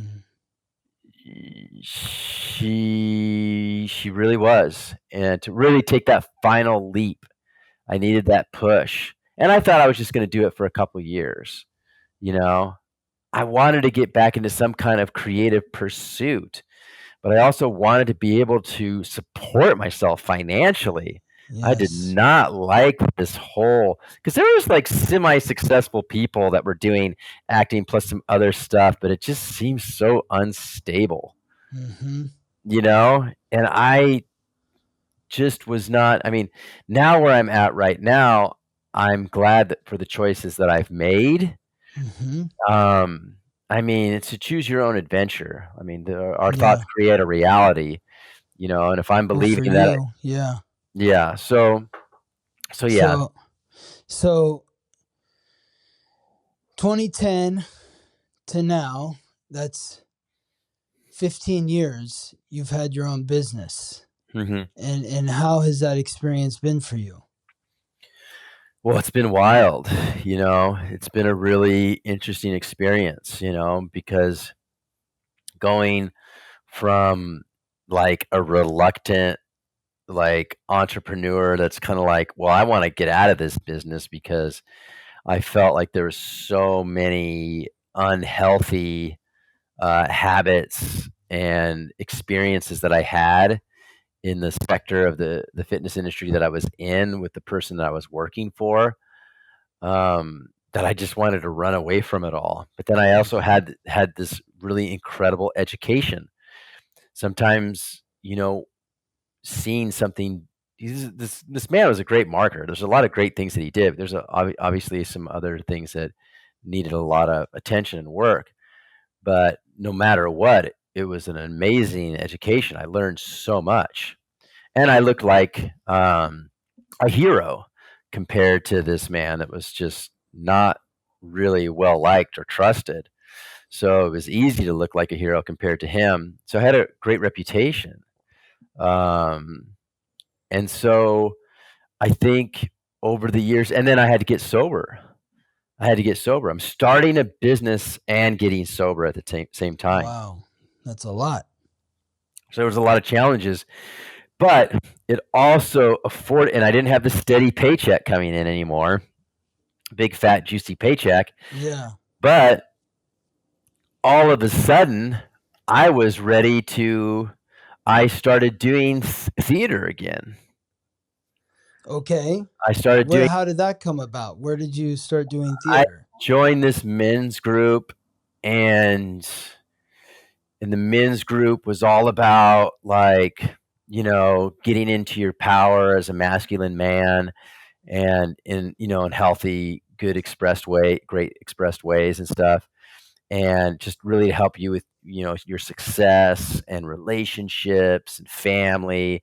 Really great organization. And I remember I was amongst all these men, and I think one time I just stood up in the room and I said, I want to act again. And there was a guy in there who owned a theater with his wife, and he goes, I'll give you a part. You got to come audition though. What was the theater? It's a theater in Boyle Heights called Costa 101, and Emmanuel Deliage and Josefina Lopez. I went to audition for this play, and I don't think they were going to give me the part, so I had to like sell myself on it, and then they gave me the part, and it turned out to be really amazing. And then that play got me another role that I didn't even have to audition for. That ended up culminating in me getting a nomination by LA Weekly for Best Male Comedy Performance in a Play. And what was that for? It was a play called The Last Days of Judas Iscariot. It's a play that was birthed in the Labyrinth Theater in New York. That's Philip Seymour Hoffman was part founder of, and it's really fascinating, dark comedy. And I played Satan in this courtroom drama. And yeah, I got a ton of accolades for that role. Wow. Really? You were nominated by LA Weekly as the best comedic actor for that play. And then that led, because you eventually ended up doing The Shining. I ended up doing I think energetically I had been so focused and giving so much of my time to theater. And then I was getting recognized for my work. It's like, it started to validate. I was like, because for years, as I was just partying and drinking and working, I started to have nightmares that I was moving like dead bodies from room to room in the bottom of this dank cement castle. And I was I remember thinking in a dream, oh my gosh, I was never an artist. That didn't even exist. It's so far away. And I just felt I was so sad, and I was so depressed. And I remember praying one time. I prayed to God. It was like, I think one of the first times I really earnestly prayed, and I said, God, please help me. I want to go back to theater. I want to start doing creative things again. I need help. Yes. I asked for my grandparents and my dad. I said, Dad, please help me. I don't want to live like this anymore. I was like probably coming down from some horrible, some night of partying, feeling shit and stuff. Yes. And yeah, so to go from that to now, getting so much recognition. Wow. It was, and then they contacted me because it was actually my buddy who wrote the play for for The Shining. The Shining was originally written to be a 5-act Greek tragedy, and then Stephen King turned it into a book. So on the 40th anniversary of the book, my friend who is that I went to high school and college with, he also helped co-found the Omaha Film Festival, Jason Levering. He contacted me and asked me if I wanted to audition for The Shining. And I was like, oh, it's a horror thing. I'm really not into horror stuff, you know. But I was like, well, he goes, it's not going to be like the movie. It's going to be like the book. And so I said, well, I haven't read the book, so I'll buy the book and let me read it. And I bought the book and I started reading it. And in the beginning of the book, it says that Jack Torrance, the main character, is 16 months sober. And I was 16 months sober at that exact time. I just happened to be 16 months sober. Wow. And I was like, oh shit. And because he's you know, I was battling alcoholism and he's battling alcoholism and trying to make a name for himself. He lost his job and all this shit and stuff. And I was like, oh, this is too close to home. This is gonna you know, open up the skeleton closet, you know. And I started to read some of the sides and I kind of felt like I knew the character already. It was really strange. I knew this guy's a little psychotic, but he's also intuitive. Jack Torrance, that's what The Shining means. Yes. When someone can shine, they can they can see something. They can see. Yeah. And so they're thinking Danny, the son, was the shiner. They're like, no. The way that I understood it from the book is Jack Torrance was the best shiner of them all. Yes. You know? Yes. But he hid behind alcohol and all these other things. And see, that is the essence of Pisces. Pisces is the fish. We know the phrase drink like a fish. So Pisces rules drugs and alcohol. And it also rules that fantasy. It rules the intuition, tapping into those intuitive traits. But the reason why the alcoholism comes up is because carrying the weight of all the pain and suffering of the people around you or beyond, and there's an urge to escape.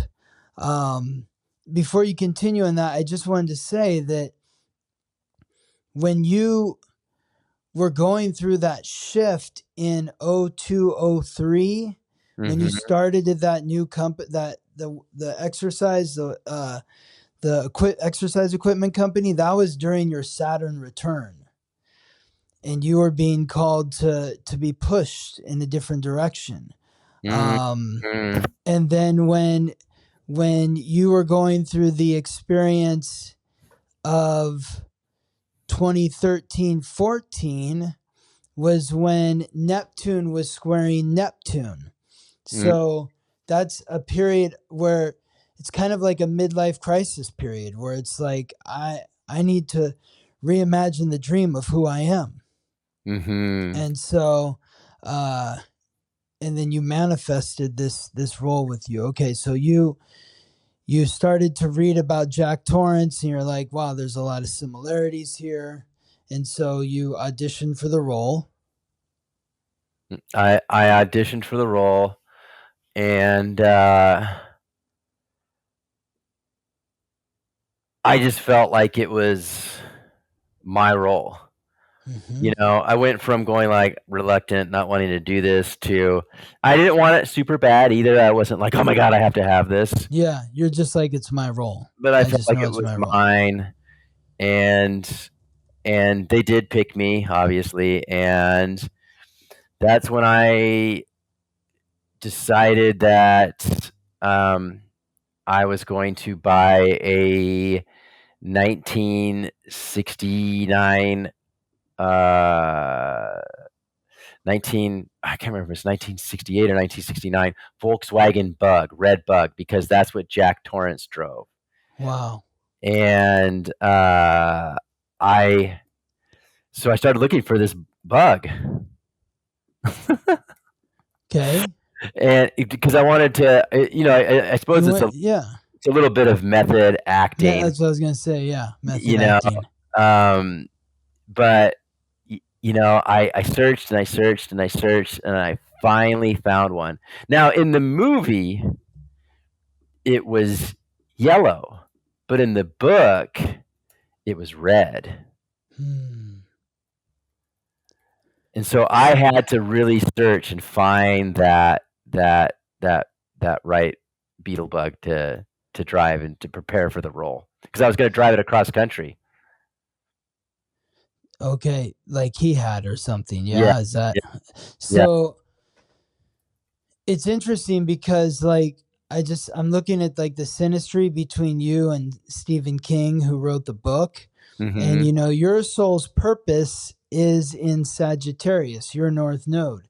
Stephen King's moon, his emotional nature, is in Sagittarius. You have Venus at 27 degrees in Capricorn, Mars at 27 degrees in Taurus. Capricorn is cardinal earth, Taurus is fixed earth. Stephen King was born with the sun at 27 degrees in Virgo, which is mutable earth. So 27 is your Venus, 27 is your Mars, 27 is Stephen King's sun.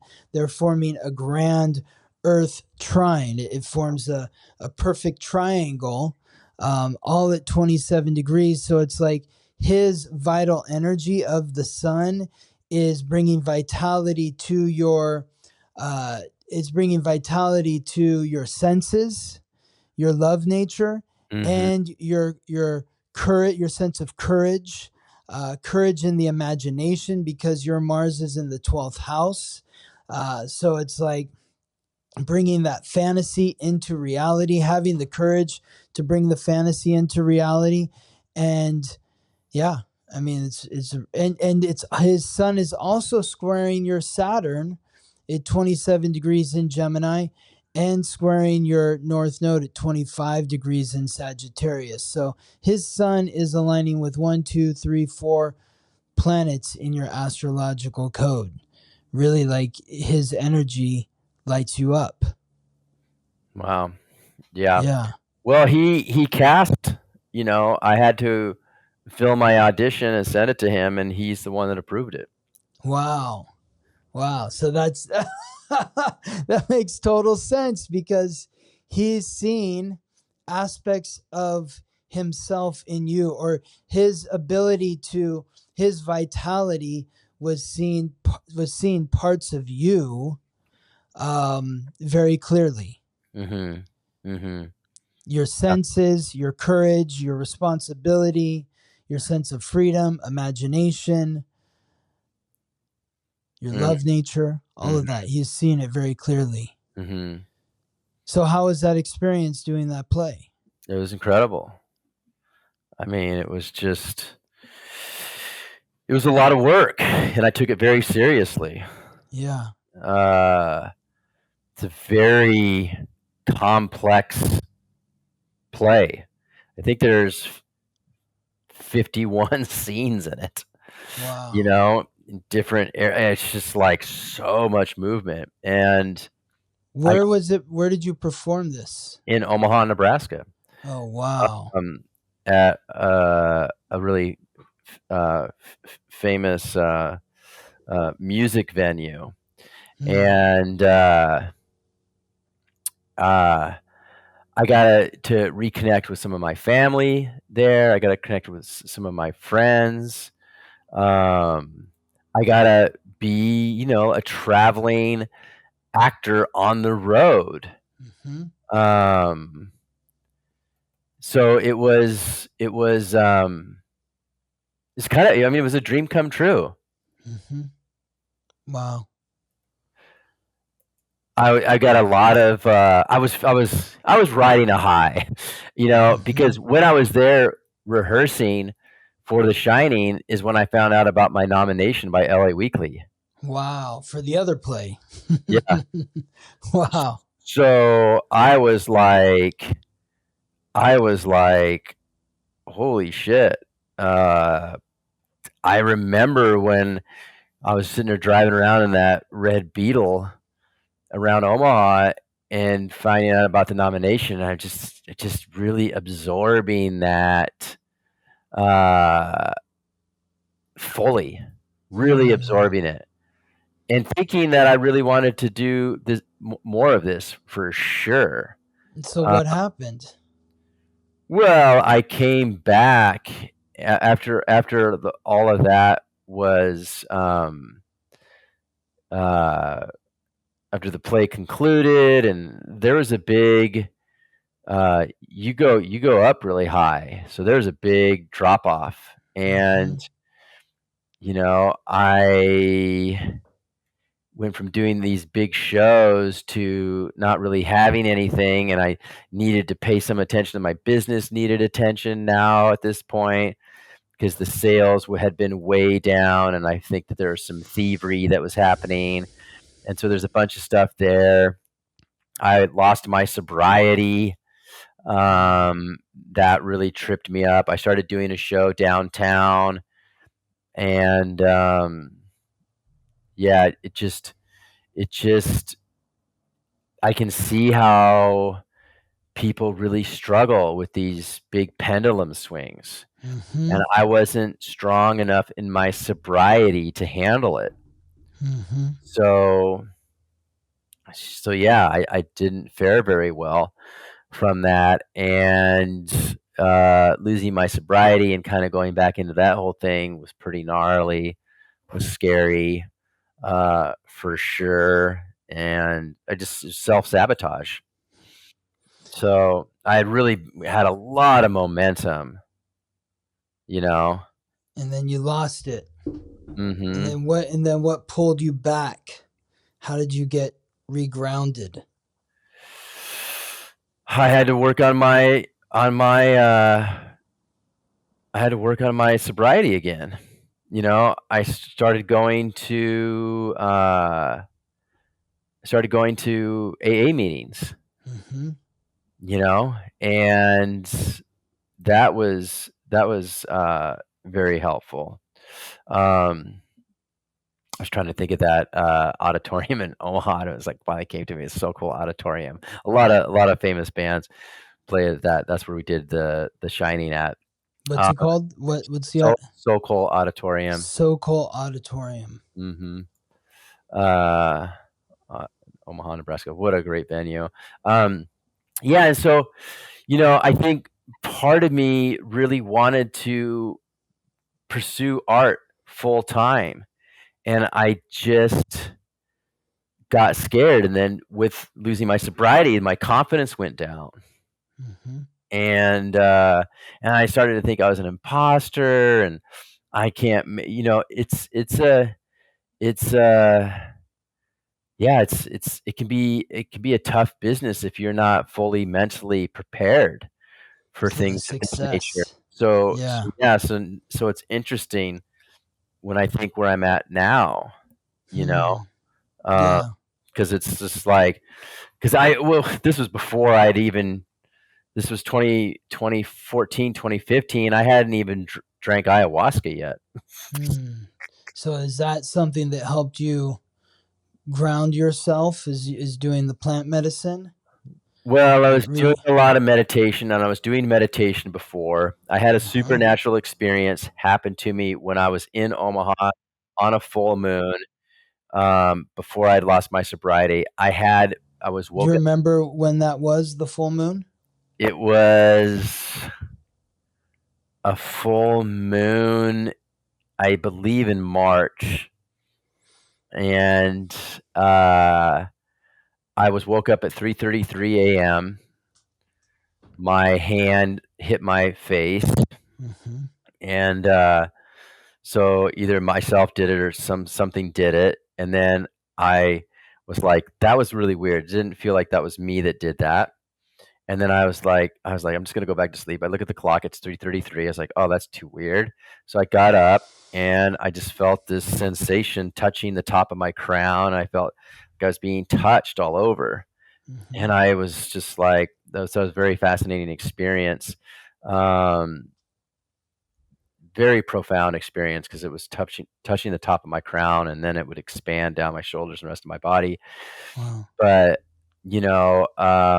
I was having experiences like that more, and then yeah, I was doing meditation and things like that, and I would go to meditation retreats instead of like every New Year's I would do silent meditation retreats.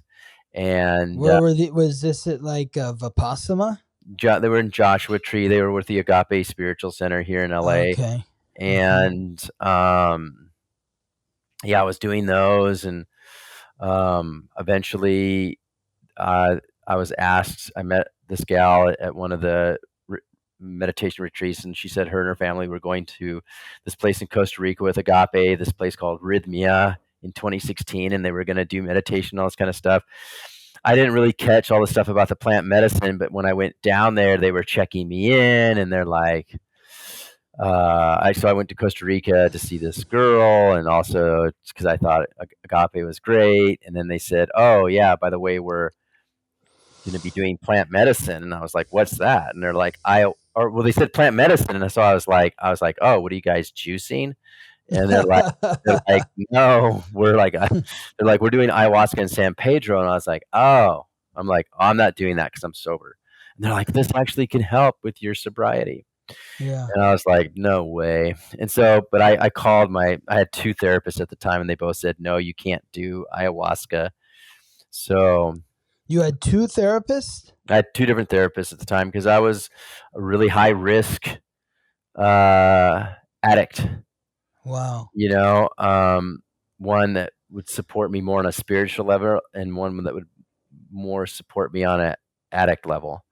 And so one was much more intuitive than the other.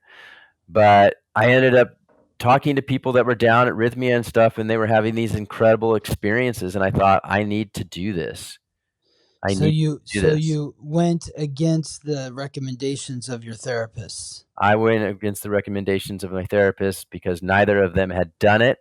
Mm-hmm. And I felt a calling, and I also felt like my dad and my grandparents' energy in this, and I was right. I experienced all of them after I had drank ayahuasca. And this was in 2016. 2016, the summer of 2016, yeah. So this is fascinating because, this year is 2025.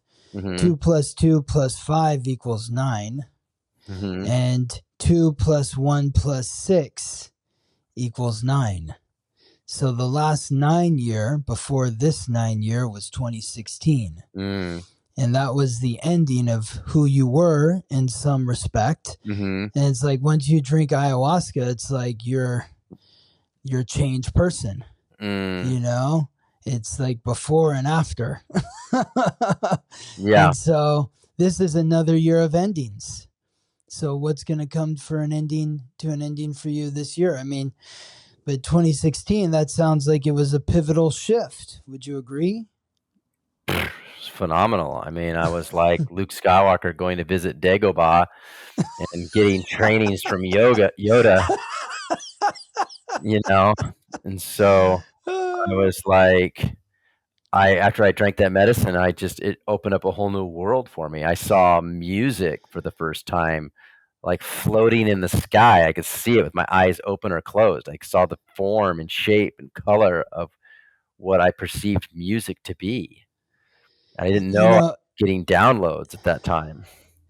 It's interesting because, like, they were telling you at Rhythmia that it might actually help with your sobriety. And that's something that I can attest to in some respect because I did ayahuasca with you in October of 2019. Mm-hmm. And 2 weeks before that was the last time I used cannabis. And I'd been using cannabis for like a decade straight every day. And I stopped 2 weeks before the ceremony, and I haven't used any since. And that was almost 6 years ago. Wow. Yeah. That's incredible. Yeah. Wow. So it wasn't the first time I'd done ayahuasca. I did it the first time. It was 2011, I think. It was a very profound experience, but I kept using cannabis afterwards. So, but I had more of an intention going into the ceremony in October of 2019 that I wasn't going to use it anymore. And it was tough, you know, but I kept going back to that ceremony because with the not using cannabis anymore, I had to go back to being in the 5th and 6th grade when I started drinking alcohol. That's where like my development had stunted to some degree, because because I'm a Pisces moon, you're a Pisces moon, Pisces sun. It's like 5th, 6th grade is when I started to realize that I'm feeling the pain and suffering of the people around me. I didn't recognize it as that, but the energy was so much. And so I needed some sort of escape. And so I started drinking, not like regularly, but that's the first time I drank alcohol was 5th, 6th grade. And then once I got into high school, it became more of a regular thing. And then college, and after college, it was, you know, full-fledged, like crazy partying and, you know, ecstasy and cocaine and all that crazy kind of stuff. But then, you know, I whittled off the ecstasy and the cocaine by just using weed. And then in October of 2019, I was like, I can't do this anymore. And the ayahuasca, I got that message that, yeah, you're done with this. But in coming out of that, I had a lot of experiences that reminded me of who I was before I started using any substances. And I had to face that child, that person, and shift out of that frequency. So, yeah. That's beautiful. Yeah, I feel like, cannabis is an interesting one. Yeah. An interesting one. Never was a huge user of it, but, you know, once in a while I will have it, and it's a relief, but I feel like someone once described it as a sticky mistress, and I suppose that's probably a good way to say it, because I definitely feel that I'm more clear and bright and energetically just on point without it, and I think I've just been coming to this realization again that I wanna partake in it very little, if at all. That's the thing, you know, and I'm saying for some people in whatever period in their life that they're in, you know, maybe it's a useful tool. But for me, like I had my awakening in 2016 with astrology. And by the time I got to October of 2019, I was looking at the planets in 2020. And I realized that in 2020, something profound was going to happen. And I needed to be prepared for it, because I felt like where the planets were transiting in my chart, it meant that I was no longer going to be waiting tables. I would be a full-time astrologer. And so if I'm going to be a full-time astrologer, then I can't be messing around with weed anymore. And so once I stopped using in October of 2019, that's when my business took off in 2020 during COVID. And I lost my job in March of 2020. And by the time they offered me my job back and the unemployment had run out, I was making 3 times the amount that I was making waiting tables. And I didn't need to go back. And so, and I attribute some of that success to the clarity that I had, because I had finally pulled out of the cannabis clouds. And I was just able to channel through the messages that I was sharing to my clients in a much clearer, more profound and effective way. I love that. Yeah. Yeah. I resonate with that. I find that to be very true for me when it's little to no cannabis use. Well, and it sounds like when you've been sober, that's when you've started to achieve your greatest successes, whether it's been through your business and being a CEO, or you know, the acting success that you've experienced. So let's shift back into the music.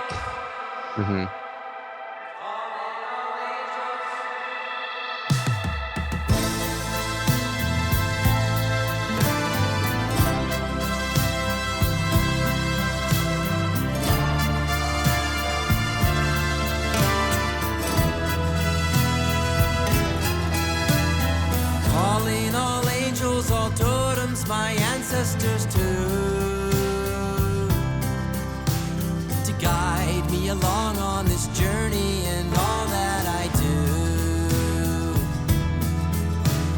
I ask for protection, for wisdom, for love and for truth, to raise my vibration, to do the most good I can do. Yes, you are the medicine, and I am the medicine, and we are the medicine, yes, it's true. Yes, you are the medicine, and I am the medicine, and we are the medicine, yes, it's true. Yes, it's true. Because it's through the ceremony and your experience with ayahuasca is that what reopened you to the music? Yeah. There was a very profound experience that happened when I was in Rhythmia, and I had drank a third cup of ayahuasca, and something told me to go to the bathroom, so I went to the bathroom because I thought I was gonna. I don't know why I went to the bathroom, because I thought I was gonna purge or be sick or have a South Pole purge or something. But when I go to the bathroom, I hear, it's like I feel it. You feel the words and stuff. It's because it's not like I hear it, but I hear it in my mind. And it was like, when you go back out into the ceremony space, you're gonna go lay down in front of the man playing music, the man that was serving the medicine, leading the ceremony, and playing music. And you're gonna go lay down in front of him. And I was like, "Oh, I'm not gonna do that, because we all have our own mats, and you're not laying up by the musicians." It's like, "No, that's where you're gonna go. This is what you're gonna do." And I was like, "Mm-mm." And so I just sat in the bathroom because I was so conflicted. And it said, then I heard, "Well, you can hang out in here as long as you want, but you're still gonna have to do what I said, and that's go lay in front of the musician." And I was like, "Oh my gosh." So then I finally was like, "Well, okay." It felt like I'd been in the bathroom forever. So I started walking down the hall, and I was just like, "I'm not gonna do that. I'm gonna go lay back down on my bed." But as soon as I went by that musician, my body just automatically laid down in front of them, and as my head uh, laid down on the ground right in front of this guitar, that's when it went pop, boom, and I could see all of this like waves of colors, and like musical notes, and like one big long line of like colorful sheet music and sacred geometry. And I was like, wow, it was so beautiful. And I could see it with my eyes open or closed. But I wasn't sitting there thinking like, "Oh, I'm gonna play music, I'm gonna write songs and sing in ayahuasca ceremonies and da da da da da." I wasn't thinking of that. But I loved music so much growing up. It was such a big part of my childhood. And I took that little stab at being in a band and writing music and all that kind of stuff. And I'd certainly done a lot of music theater, you know. But then as time went on, I came back to LA. I started hosting gatherings at my house, and I'd go to different ceremonies, wherever they may be. And I went back to Costa Rica a couple times for sure. But I'd be in these ceremonies, and I would get the sense it says, "You're gonna play music." And I was like, "No, I'm not." And it's like, "Yes, you are." And it was just this funny conversation. And I was like, "Well, I don't have a song to play." And it said, "Yes, you do. You have one. You have one song And that what song is that? Yeah. would be appropriate for it." And it was a song. It was actually a smash up of two songs. It's like, that's the song you're gonna sing. So I'd done several ceremonies, like fighting this, and it's like, you need to share the song. And I'm like, no, I'm not doing it. Finally, like after 6 intensive like arm wrestling matches with the medicine in that manner, going back and forth, they would say in the ceremony, there's like, well, now it's an open share. Does anybody want to share a song? And I was like, I do. and and so I grabbed my guitar and I grabbed my scribbled notes because I had written this song called Nova Luz, and it means new light in Portuguese. And excuse me, let me back up. That was the first medicine song I wrote. The first song I shared was not Nova Luz. The first song I shared was a song I'd written in my early 20s. So I'm sharing that song. Now, as I'm singing this song for the first time, my first share ever, I'm singing, and yet I'm hearing another voice singing with me. And I was like, they know all the words. This is not possible. No one has ever heard this song before. And that's when I realized it was my dad singing with me. Wow. And I was like, and many different things like that happened in these ceremonies, very many supernatural. I mean, they call it the vine of the dead. So you are definitely connecting with people on the other side, for sure. But that first share with that song is something I'd written 20 years earlier, 15, 20 years earlier. And then I started to get the inspiration to start writing songs. And that's when I wrote my first song called Nova Luz, which is New Light in Portuguese. And that was the first medicine song that I wrote. And because I kept thinking, like, the typical thing I think, a lot of times people do is when they start drinking medicine, they might want to become a guardian, or they might want to start learning how to play flute. The medicine loves creative expression. It loves music, et cetera, et cetera. Or they might want to like start learning some of these hymns. But I was like, a lot of these hymns are in Portuguese or Spanish. And I'm like, well, what about all the English speaking people? Sure, you can get the vibration and the feels of all that Spanish and those beautiful Portuguese songs. But I'm like, I want to write my own songs in English.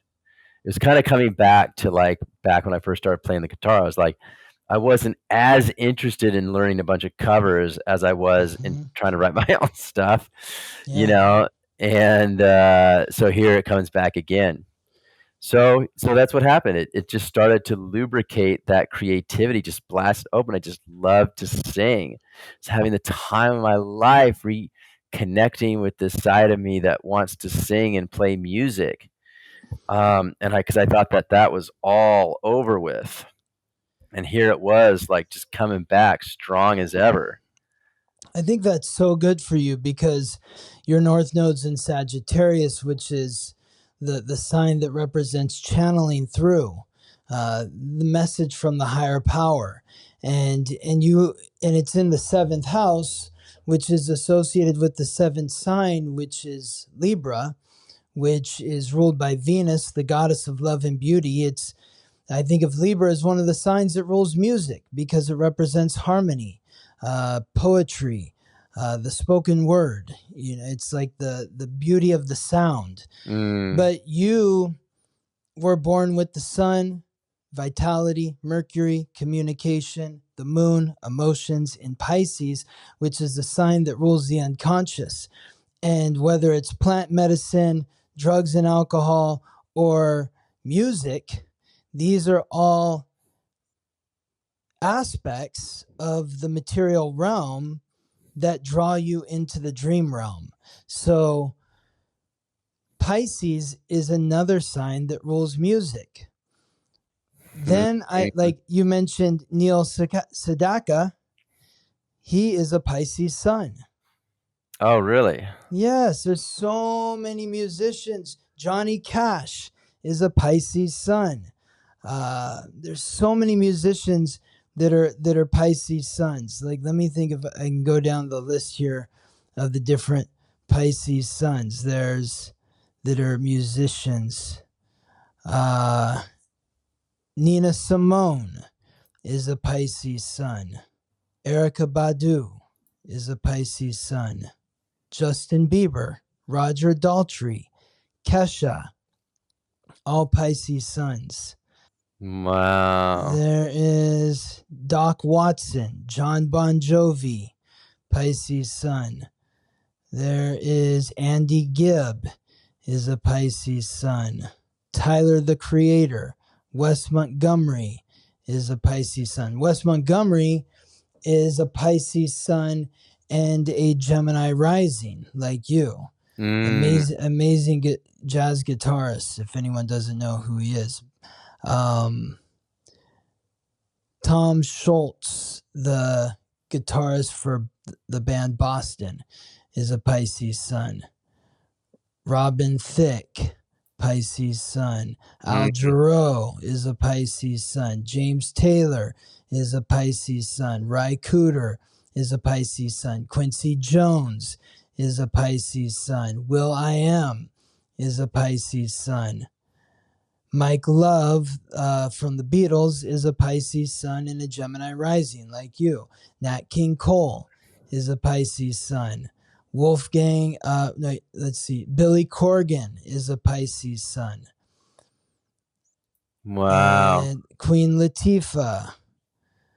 Yeah, lots of... but then, you think of the Gemini rising, and Gemini rising, that's the lyricist. Mm-hmm. Because Gemini is air, words travel through the air, and it's ruled by Mercury, which is the planet of communication.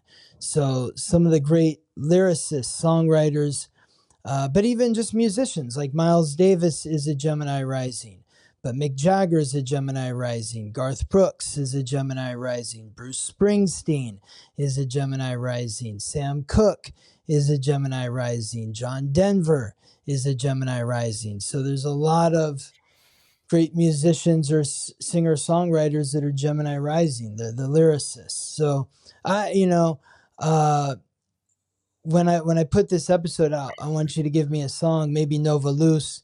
I'll put it at the front. I really love, you have a great way with melody, but your lyrics are they're so simple and easy to digest or to receive. Like, it's like the way you write music, I'm always like, whenever I listen to your songs, I'm like, it's one of those things where, and I always felt this way about great songs, like that are written by like the Beatles or any of these, sorts of great art, where it's like, I could write that.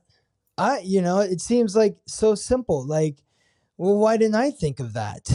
Yeah. That's how a lot of your songs are, is it's so simple, but that's the brilliance of the music that you write, that it's easy to receive, but at the same time, there's simplicity, but also depth. Mm-hmm. So when I listen to your music, I really hear the depth of Pisces, but the simplicity of Gemini, which in its highest frequency, Gemini is making things simple, where it's like we can understand it. Well, I always use that a lot, whether it's in my business or maybe in music, or especially writing songs for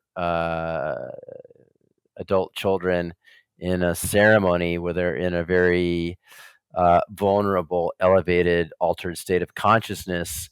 You want to create something that's simple, ABC 1, 2, 3, easy to digest and understand.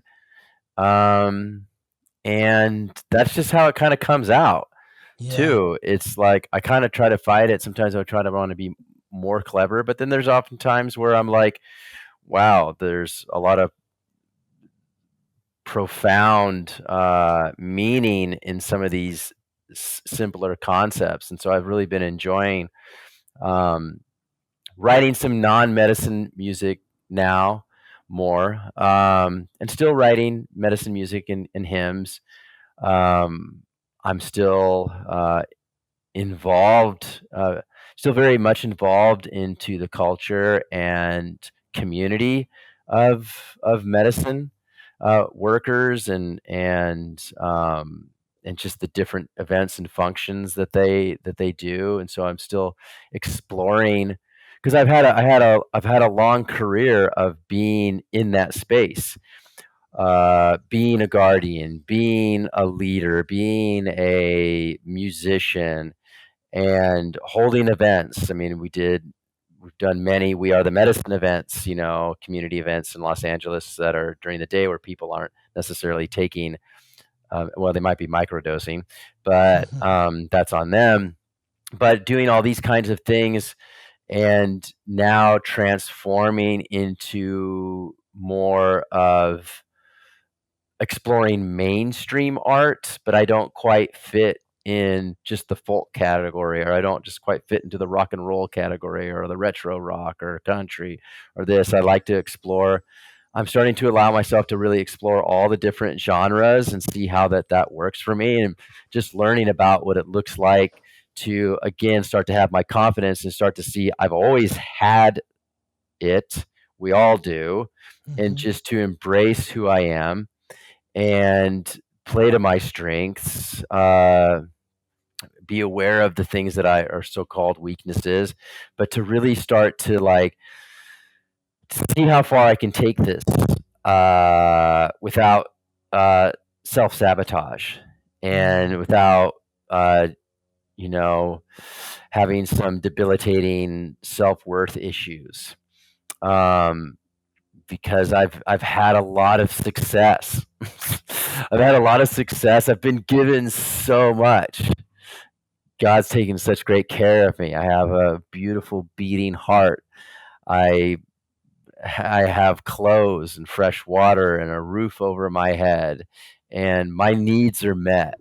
And there's periods of more pendulum swinging, and there's sometimes circumstances that look like my world is falling apart, but I've always made it through. And then when it's time for me to go, I go. But up until that point, I'm really trying not to indulge in too much fear, but really lean into the fear, knowing that it's a growth opportunity for me, and I mean, I live in a really incredible city. I feel very fortunate to live in Los Angeles now. Before, I hated it. I wanted nothing to do with it. I used to get drunk, and people would be like, "Do you remember what you said when you were drunk?" And I was like, "No." And they said, "Oh, you said you hate it here." And that was the first few years I lived here, because I just was so unsettled. I was feeling so much. It was just Yes, well, that's the nature of Los Angeles. I've told everyone that I know who's ever moved to LA, you got to give it at least 2 years. At least 2 years before you can make any judgment of this place, because that's how long it took me.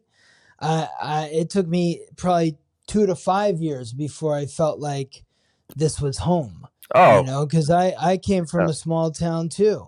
I grew up out in the country, and so moving here was shocking. And it's not like some of these other cities, like maybe New York or even Chicago, where you can kind of assimilate to the city because it's so compact, or like San Francisco. But LA is spread out, so there's a real separateness between you and the other people that are here, and it can feel very isolating because you're alone in your car. Yeah. And you're not with anybody. And so human interaction is something that has to be initiated, and it's not always welcomed when you're initiating it. So there's a lot of rejection that occurs here.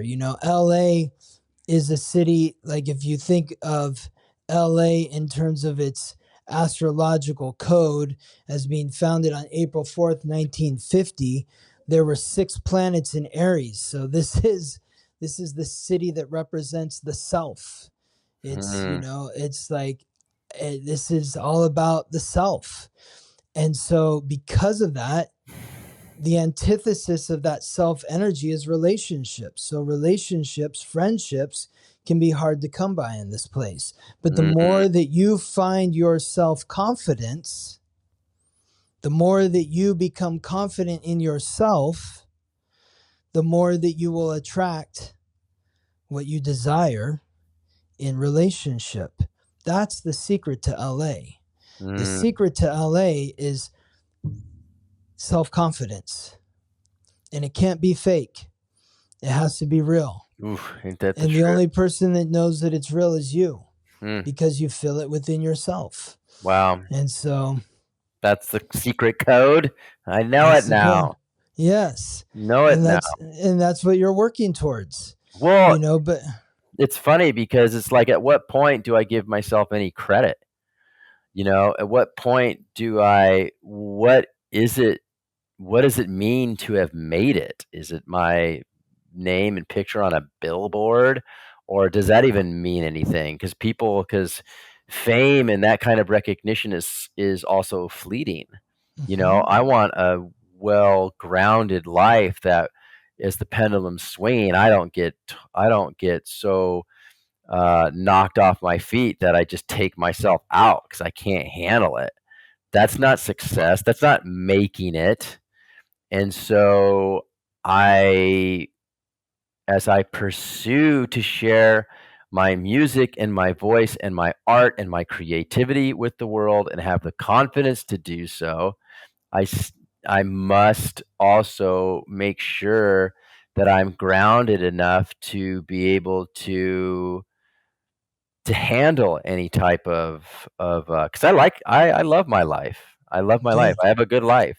I Yes. you know I don't I thought that I needed this validation, or I needed a certain amount of likes or followers or whatever it is, and it's like, no, I've quote unquote made it already. I get to write and play music. That's a massive joy. Now, when I met Neil Sedaka recently, he's like, "You need to make your music a commercial success." And I was like, "Okay."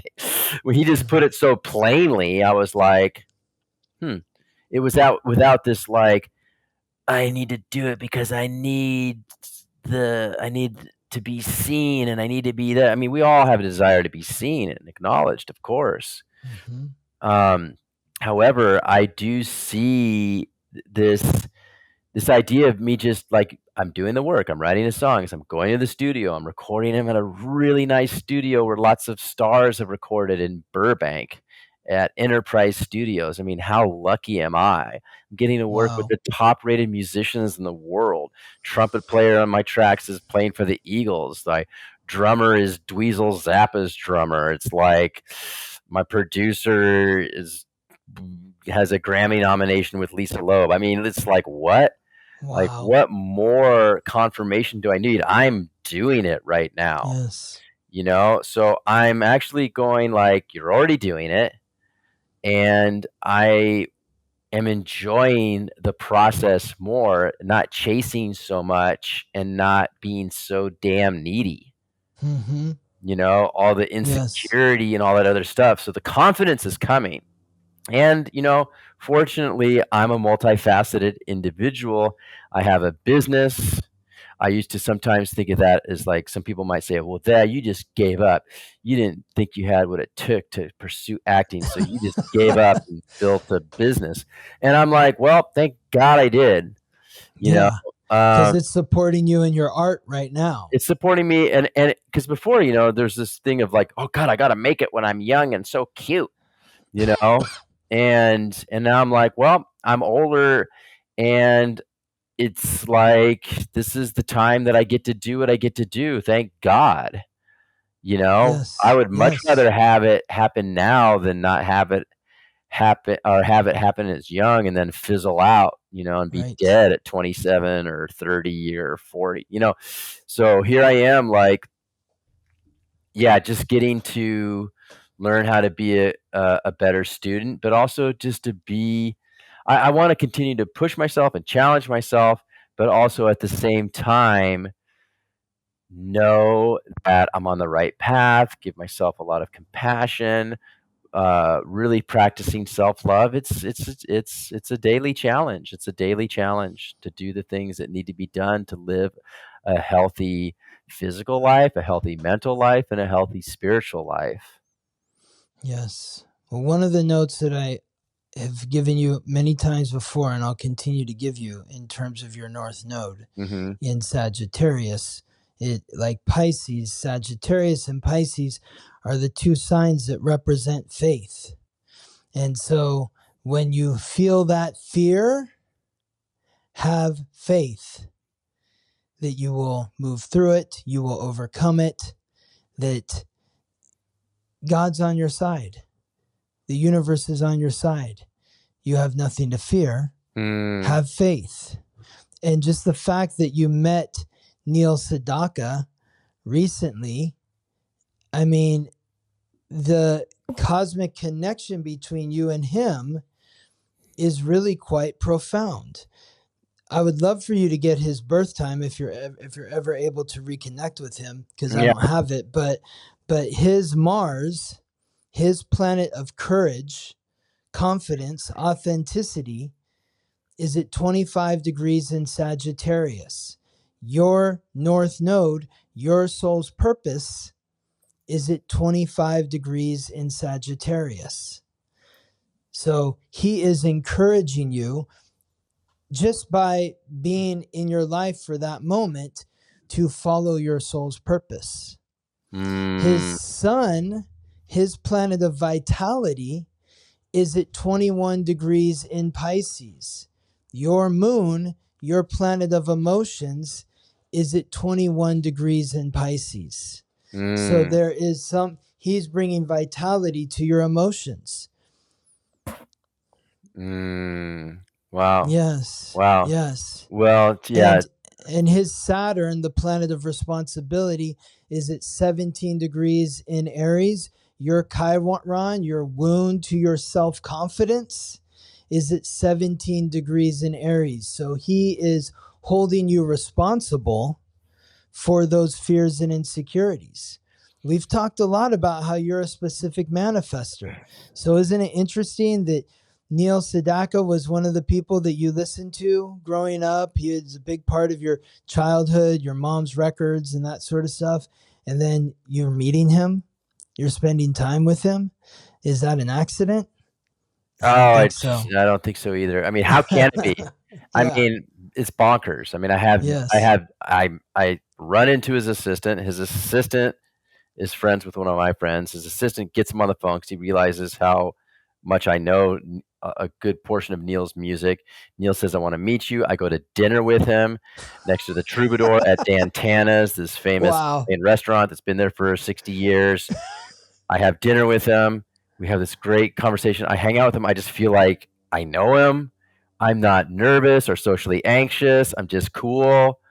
And they invite me the next day to come to Neil's place off Sunset.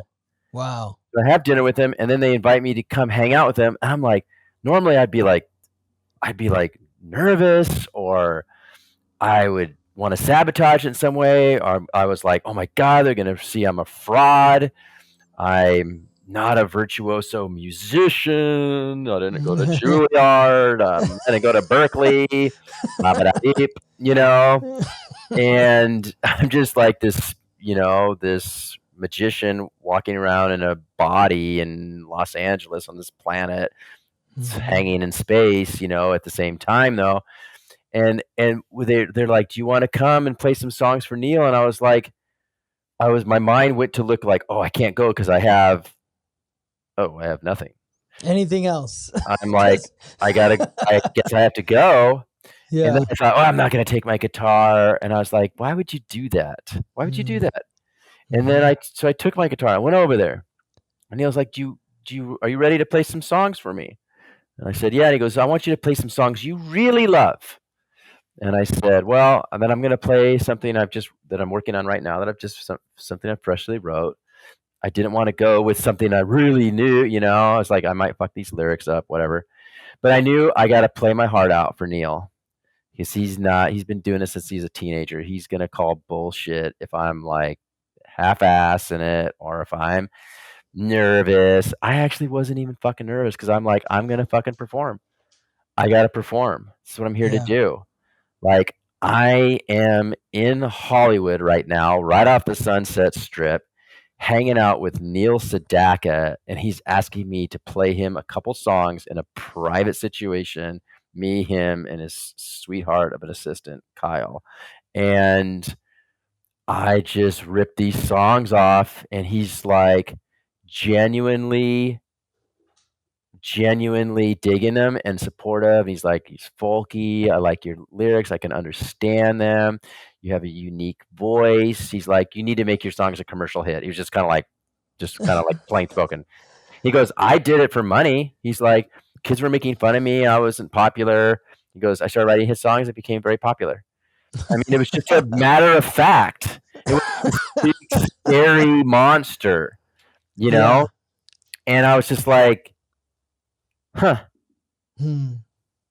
And like I said, I just felt so connected to him. It's so natural because it's like we're of the same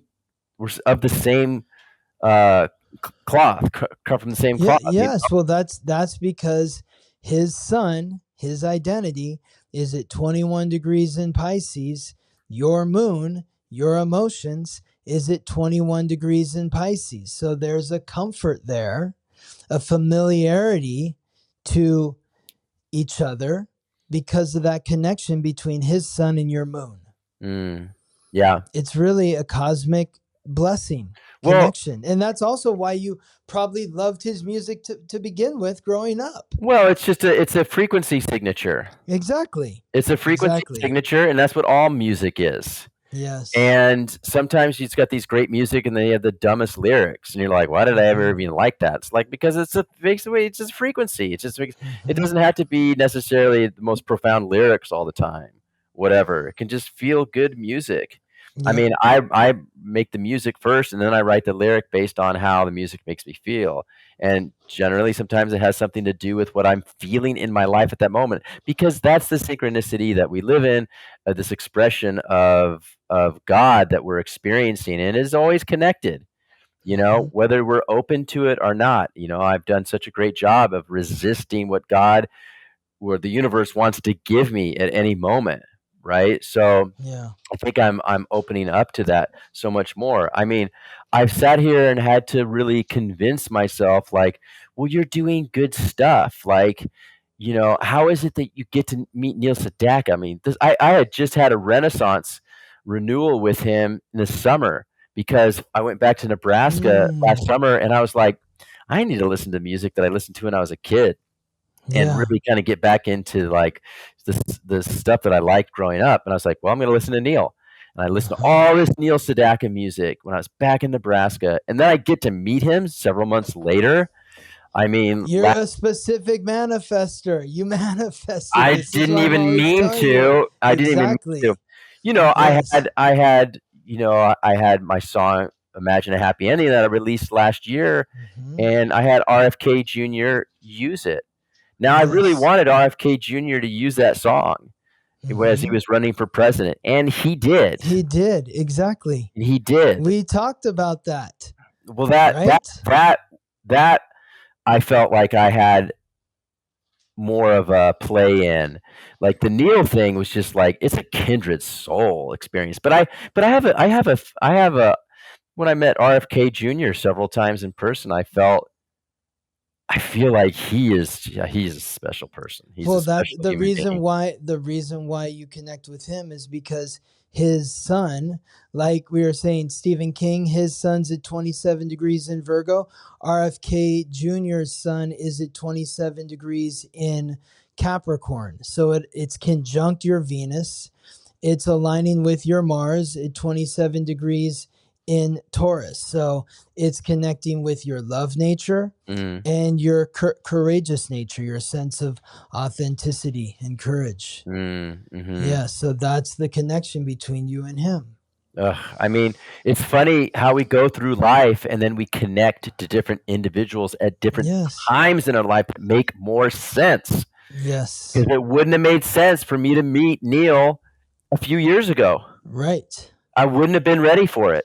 No. I would have been insecure. I would have been in my head. I would have fumbled the ball and looked like, a little goof or something. I don't know. Yes. But this time I walk in there and I meet him and I'm like, I can hold this conversation.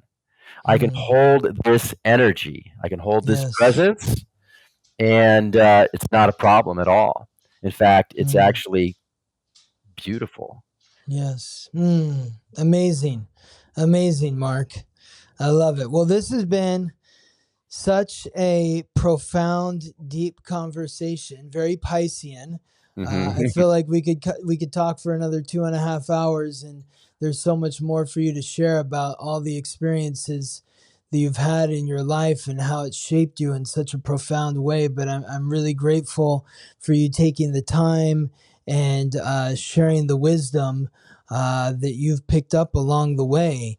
And are there any final thoughts or anecdotes that you'd like to share with the audience before Well, we yeah. yeah. I mean, for whoever's listening, it's I think one of the things that's really recently been super impactful for me, in getting really specific with my manifestations, is the Think and Grow Rich book by Napoleon Hill. I think it's Mm, incredible. I think that there's no shortage of manifestation advice on YouTube and Instagram and TikTok and blah, blah, blah, blah, and it's just amazing, but I'm also reading a book by Tony Robbins called Mastering the Money Game, and Tony talks about how we're just drowning in information, and of course that's true. And Tony says that information without action is poverty. So mm, I what's working for me right now, I feel like, is simplifying things, cutting out as much frivolous activity as possible, because it's not, someone sent me a quote, it's not about doing more, it's doing less of what is not actually moving the ball forward. And I mm, found that to be true for myself. And so I think, as we as individuals can get clear with what we desire and then express what we are willing to give in exchange for it, not just asking. Because I've seen mm, countless videos where it's like, you can ask for whatever you want and you will get it. You can ask, you can ask. And so many times they don't say, what are you willing to give for what you're asking for? And that, for step two in Think and Grow Rich, was so profound for me to hear that again, mm, that I'm realizing I'm seeing my manifestations coming to fruition from practicing the steps in that book. And I also do an oath of manifestation prayer that I got from Agape, that was written by Reverend Cheryl Ward, that I read every day to myself and to a few friends. And it's made a big impact in my life. And so I would just my offering is to explore what is going to work for you in the most simplistic fashion, to bring to fruition whatever a person's desire is, and it's all mm. possible, you know. Amazing. So that, Amazing. and if you want to check out my Spotify, Marc Yes. Erickson, MarcErickson. I'm going to be releasing 6 new songs at the beginning of this year. I have 3 songs on there now. Um, the RFK song that was used, Imagine a Happy Ending's on there. Come Mother Nature Come, an Ayahuasca hymn, and We Are the Medicine, a song that I channeled for ceremony as well, is on there. I have new music coming out that's still part of my first album called Animals and Angels, and then I have more of some non-medicine music, some more like folk, country, rock music that's coming out. So you can follow me on Instagram too as markerickson.music, or on TikTok it's just Marc Erickson, MarcErickson. And so any support, or if I'm playing a show in Los Angeles or anywhere across the country this year, next year, let's see what happens. Always Yes. open for the support, or reach out to me with questions or comments or anything. Amazing. Amazing. We'll put all the links in the show notes Okay. too. But yes, thank you so much, No, Mark. thank It's you. amazing. Yeah, you're welcome. You're You're welcome. incredible.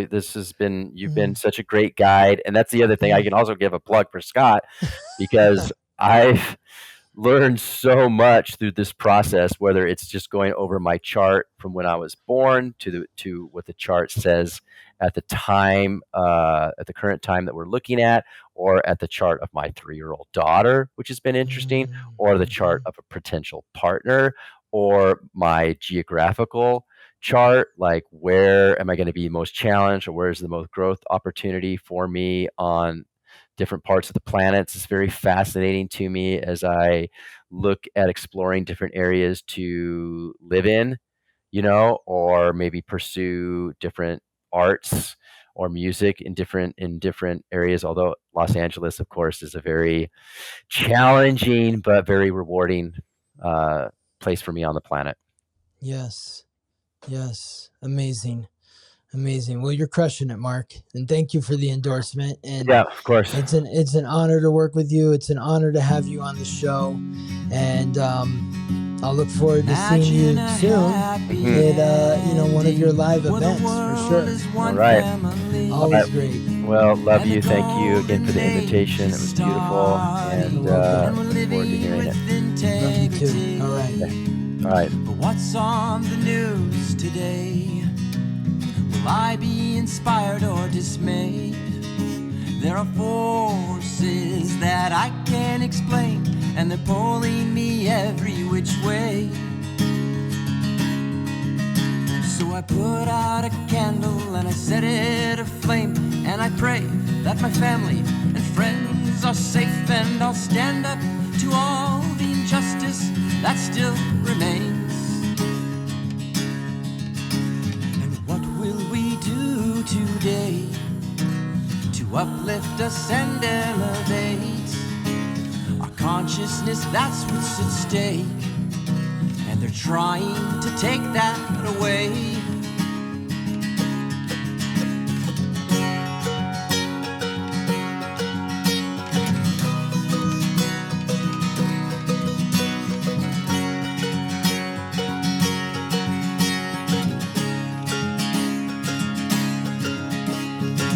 Imagine a happy ending where our children can grow up relieved in a world of transparency, and there's no lack of free energy.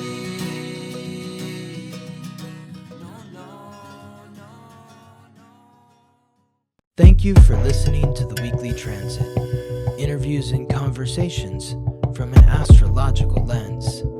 This episode was produced by me, Scott Tajarian. Music written by Ben Leinbach from Listen Deep by Amber Herzog Lyman. If you're interested in being a guest on the Weekly Transit, you can email me at scott@theweeklytransit.com. Wishing you all the best as you ride the planetary waves.